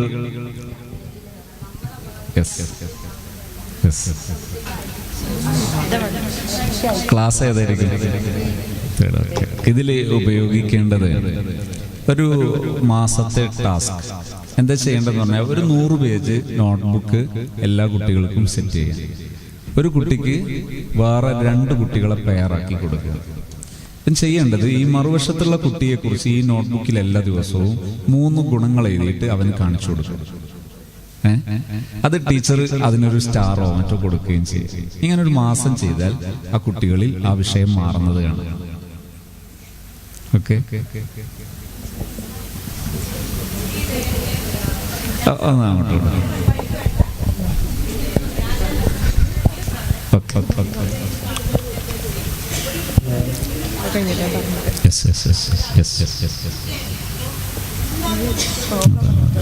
അതായത് ബാഡായിട്ട് പറയാം അല്ലെ, മോശമായിട്ട് പേര് പറയാ, പ്രത്യേകിച്ച് സുഹൃത്തിന്റെ. അതെ. ഓക്കെ. അവിടെ ഓക്കെ. ഇവിടെ സെയിം സംഗതിയാണ് ചെയ്യേണ്ടത്. പക്ഷെ അതിന് ചെയ്യേണ്ട റൂട്ട് അങ്ങനെയല്ല. ഈ 7ാം ക്ലാസ്സിലെ വിദ്യാർത്ഥികളിൽ ഒരു ക്യാമ്പയിൻ, ഈ ക്യാമ്പയിൻ എങ്ങനെയാണ് ചെയ്യേണ്ടതെന്ന് പറഞ്ഞാൽ, ടീച്ചേഴ്സ് 30 സെക്കൻഡ് ആദ്യത്തെ 7 ദിവസം, ഞാനിപ്പോ പറയുന്നൊന്ന് ശ്രദ്ധിക്കണം. ആ ഹെഡ് ഉണ്ടാവില്ലേ, ആ ഹെഡിന്റെ നേതൃത്വത്തിൽ നിങ്ങളൊരു ചെറിയൊരു കൂടിയാലോചന നടത്തണം. 30 സെക്കൻഡിൽ ഉപയോഗിക്കാൻ പറ്റുന്ന ഒരു 3 സെന്റൻസ് എന്തിനെ കുറിച്ച്? പരസ്പരം ബഹുമാനിക്കാവുന്നതിന്റെ പ്രായോഗിക രൂപത്തെക്കുറിച്ച് ഒരു 3 സെന്റൻസ് ഡിസൈൻ ചെയ്യാം. ഈ ഡിസൈൻ ചെയ്ത ഇത് പറ്റുമെങ്കിൽ നമ്മളെടുത്തും കൂടെ പറഞ്ഞാൽ നന്നാണ്. അത് എങ്ങനെ തന്നെ ചെയ്യണം. ആ ഡിപ്പാർട്ട്മെന്റ് ഹെഡിന്റെ കൂടെ നമ്മൾ ഒരു 10 മിനിറ്റ് മതി, നിങ്ങൾ ഒന്നിച്ചിരിക്കുക. 30 സെക്കൻഡിൽ ഉപയോഗിക്കാൻ പറ്റുന്ന 3-4 സെന്റൻസ് പരസ്പരം ബഹുമാനിക്കുന്നതിന്റെ പ്രായോഗിക രൂപത്തെക്കുറിച്ച്. ഫോർ എക്സാമ്പിൾ, ഈ പറഞ്ഞത് ഒരിക്കലും ഉപയോഗിക്കരുത്. മക്കളെ, നമ്മൾ പരസ്പരം ബഹുമാനിക്കുക എന്നുള്ളത് നമ്മുടെ നിലവാരമാണ്. പരസ്പരം ചീത്ത വിളിക്കുക എന്നുള്ളത് നമ്മുടെ വഷളത്തരമാണ്. നമ്മുടെ ഈ മക്കൾ, നിങ്ങളെല്ലാവരും നല്ല മക്കളാണ്. അതുകൊണ്ട് പരസ്പരം ബഹുമാനിക്കുന്ന വാക്കുകൾ പറയണം. എന്ത് ചെയ്യരുത് എന്ന് പറയുന്നതിന് പകരം എന്ത് ചെയ്യണം എന്ന് പറയണം.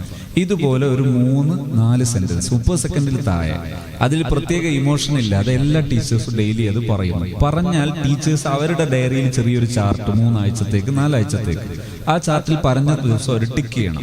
ഹെഡ് എന്ത് ചെയ്യണം? അവരുടെ കീഴിലുള്ള അത്രയും ആൾക്കാരെ കുറിച്ച് ആൾക്കാരുടെ ഒരു ചാർട്ട് വരണം. ആ ചാർട്ടിൽ ഇവരിത് പറഞ്ഞത് നോട്ട് ചെയ്താൽ അവർ ടിക്ക് ചെയ്യണം. ഒരാഴ്ച കഴിയുമ്പോൾ ജസ്റ്റ് അവർ ഒബ്സർവ് ചെയ്യണം, വല്ല വേരിയേഷൻസ് ഉണ്ടോ. രണ്ടാമത്തെ ആഴ്ച ഒബ്സർവ് ചെയ്യണം, മൂന്നാമത്തെ ആഴ്ച ഒബ്സർവ് ചെയ്യണം. ഇങ്ങനെ 4 ആഴ്ച ചെയ്യുമ്പോഴേക്ക് ഈ ഇഷ്യൂസ് മാറുന്നത് കാണാം. ഈ ഇഷ്യൂസ് മാത്രമല്ല മാറുക, ഒരുപാട് പ്രശ്നങ്ങൾ മാറും. Okay, thanks.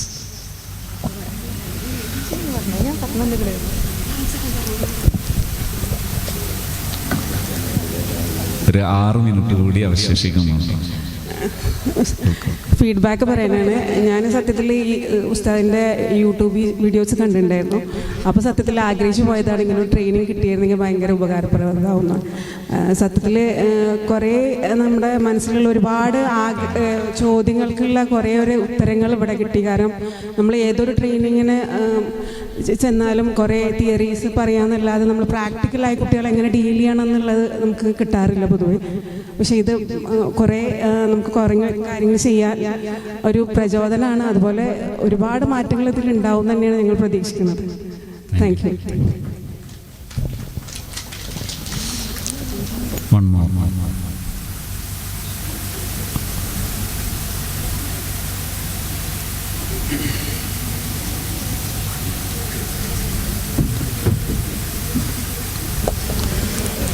Good evening sir. വളരെ നല്ലൊരു സെക്ഷനായിരുന്നു. ഞങ്ങൾക്ക് ഒരുപാട് കൺഫ്യൂഷൻസ് ഉണ്ടായിരുന്നു, ഓരോ പ്രശ്നങ്ങളെ എങ്ങനെ ഡീൽ ചെയ്യണം. ഇപ്പം മാം പറഞ്ഞ പോലെ നമ്മൾ ഒരുപാട് ട്രെയിനിങ് അറ്റൻഡ് ചെയ്തിട്ടുണ്ട്. നമ്മൾ PPT പ്രസൻറ്റേഷനും ഒക്കെ ആയിട്ട് കുറേ തിയറീസ് ഞങ്ങൾ നോട്ട്ബുക്കിൽ ഇങ്ങനെ കുറേ എഴുതി വയ്ക്കും. എന്നിട്ട് അതിൽ കുറേ ആക്ടിവിറ്റീസും ഒക്കെ ഇങ്ങനെ ക്ലാസ്സിൽ ഇംപ്ലിമെൻറ്റ് ചെയ്യുക എന്നുള്ളത് ചിന്തിക്കും. കുറേ ഞങ്ങൾ ക്ലാസ്സിൽ പോയി ഇംപ്ലിമെൻറ്റ് ചെയ്യും. ഇന്നിപ്പോൾ ഞങ്ങൾ PPT കാണാനും കൂടി വേണ്ടിയിട്ടാണ് ഈ ഒരു സീറ്റ് സെലക്ട് ചെയ്തത് വന്നപ്പോൾ തന്നെ. അപ്പോൾ PPT പ്രസൻറ്റേഷനൊന്നും ഇല്ല, നമ്മൾ പ്രോബ്ലം സോൾവിങ് ആണ്. അപ്പോൾ വളരെ നന്നായിട്ട് തന്നെ സാർ ഈ ഒരു സെഷൻ നമുക്ക് പറഞ്ഞു തന്നു. ഓരോ കാര്യങ്ങളെയും എത്തരത്തിൽ അപ്രോച്ച് ചെയ്യണം എന്നുള്ളതിനെ കുറിച്ചൊരു നല്ല ധാരണ ഉണ്ടാക്കി തന്നിട്ടുണ്ട്. അപ്പോൾ അതുകൊണ്ട് തന്നെ ഇനിയുള്ള ദിവസങ്ങളിൽ പ്രോബ്ലംസ് വരുമ്പോൾ നമുക്ക് സാറെ കോൺടാക്ട് ചെയ്യാൻ പറ്റുന്ന രീതിയിൽ ഒരു നമ്പർ എന്തെങ്കിലും ഉണ്ടെങ്കിൽ വളരെ നന്നായിരിക്കും. പിന്നെ അതുപോലെ തന്നെ നമ്മളിപ്പോൾ സാറ് പറഞ്ഞു തന്ന രീതിയിൽ കാര്യങ്ങൾ കൊണ്ടുപോകാൻ വേണ്ടിയിട്ട് ശ്രമിക്കും. Thank you. നമുക്ക് ആ സംവിധാനം ഉടനെ ആലോചിച്ച് ചെയ്യട്ടോ. നമുക്ക് ഡിപ്പാർട്ട്മെന്റ് ഹെഡ് എന്തായാലും എല്ലാവരുടെ അഭിപ്രായം സ്വരൂപിച്ച് അറിയിച്ചാൽ വളരെ പെട്ടെന്ന് നമുക്ക് ഗ്രൂപ്പ് ഫോം ചെയ്ത് നിങ്ങൾക്ക് എപ്പോഴും ഞാനും എൻ്റെ ടീമും ഡെയിലി നിങ്ങൾക്ക് അവൈലബിൾ ആകുന്ന രീതിയിൽ നമുക്ക് സിസ്റ്റം ഡിസൈൻ ചെയ്യാം.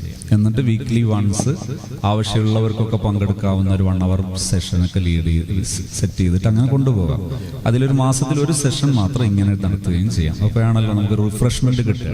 ഈ സെഷൻ ശരിക്കും റിഫ്രഷ്മെന്റ് ആണ് ശരിക്കും. അതായത് ഞാൻ പറയുന്നു, നമ്മളെ പേഴ്സണൽ ലൈഫ്, ഈ പേഴ്സണൽ ലൈഫിൽ ഏത് തരം ഐറ്റംസ് നമ്മൾ അഭിമുഖീകരിച്ചാൽ പോലും നല്ല ഹാപ്പി ആയിട്ട് ലൈഫിനെ അഡ്രസ് ചെയ്യാൻ പറ്റുന്ന രീതിയിൽ നാം എൻകറേജ്ഡ് ആവുക എന്നത് ഇതിന്റെ വലിയൊരു ബെനിഫിറ്റാണ്.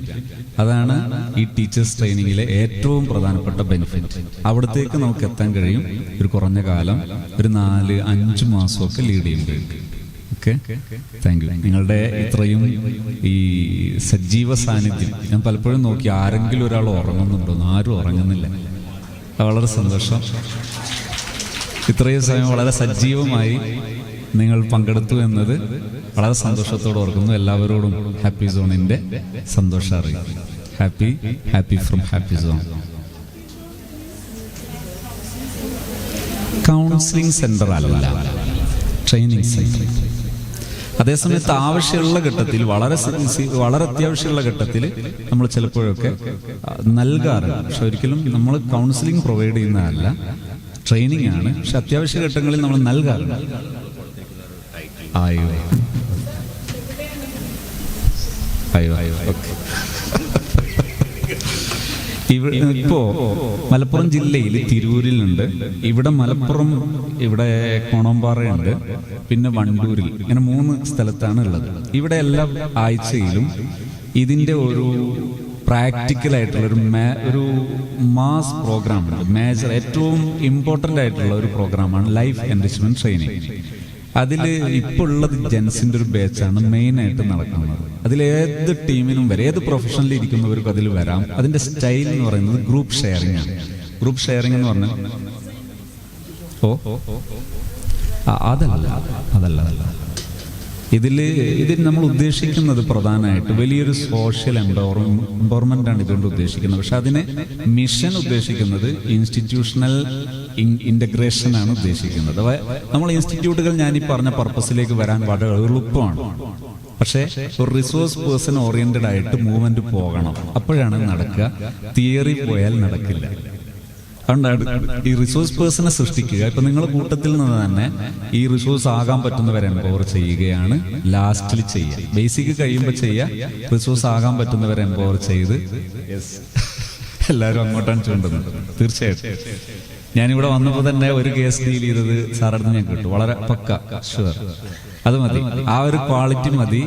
അത് എംപവർ ചെയ്തത് ട്രാൻസ്ഫർ ചെയ്യാനും കൂടി പറ്റിയാൽ സൂപ്പർ. അത് ബാക്കിയുള്ള ടീച്ചേഴ്സിന് ട്രാൻസ്ഫർ ചെയ്യാൻ കൂടി ചെയ്താൽ അപ്പോഴാണ് അത് കറക്റ്റ് റൂട്ടാകുന്നത്. ഏതായാലും വളരെ സന്തോഷം. എല്ലാവർക്കും ഒരിക്കൽ കൂടി സന്തോഷം. Thank you.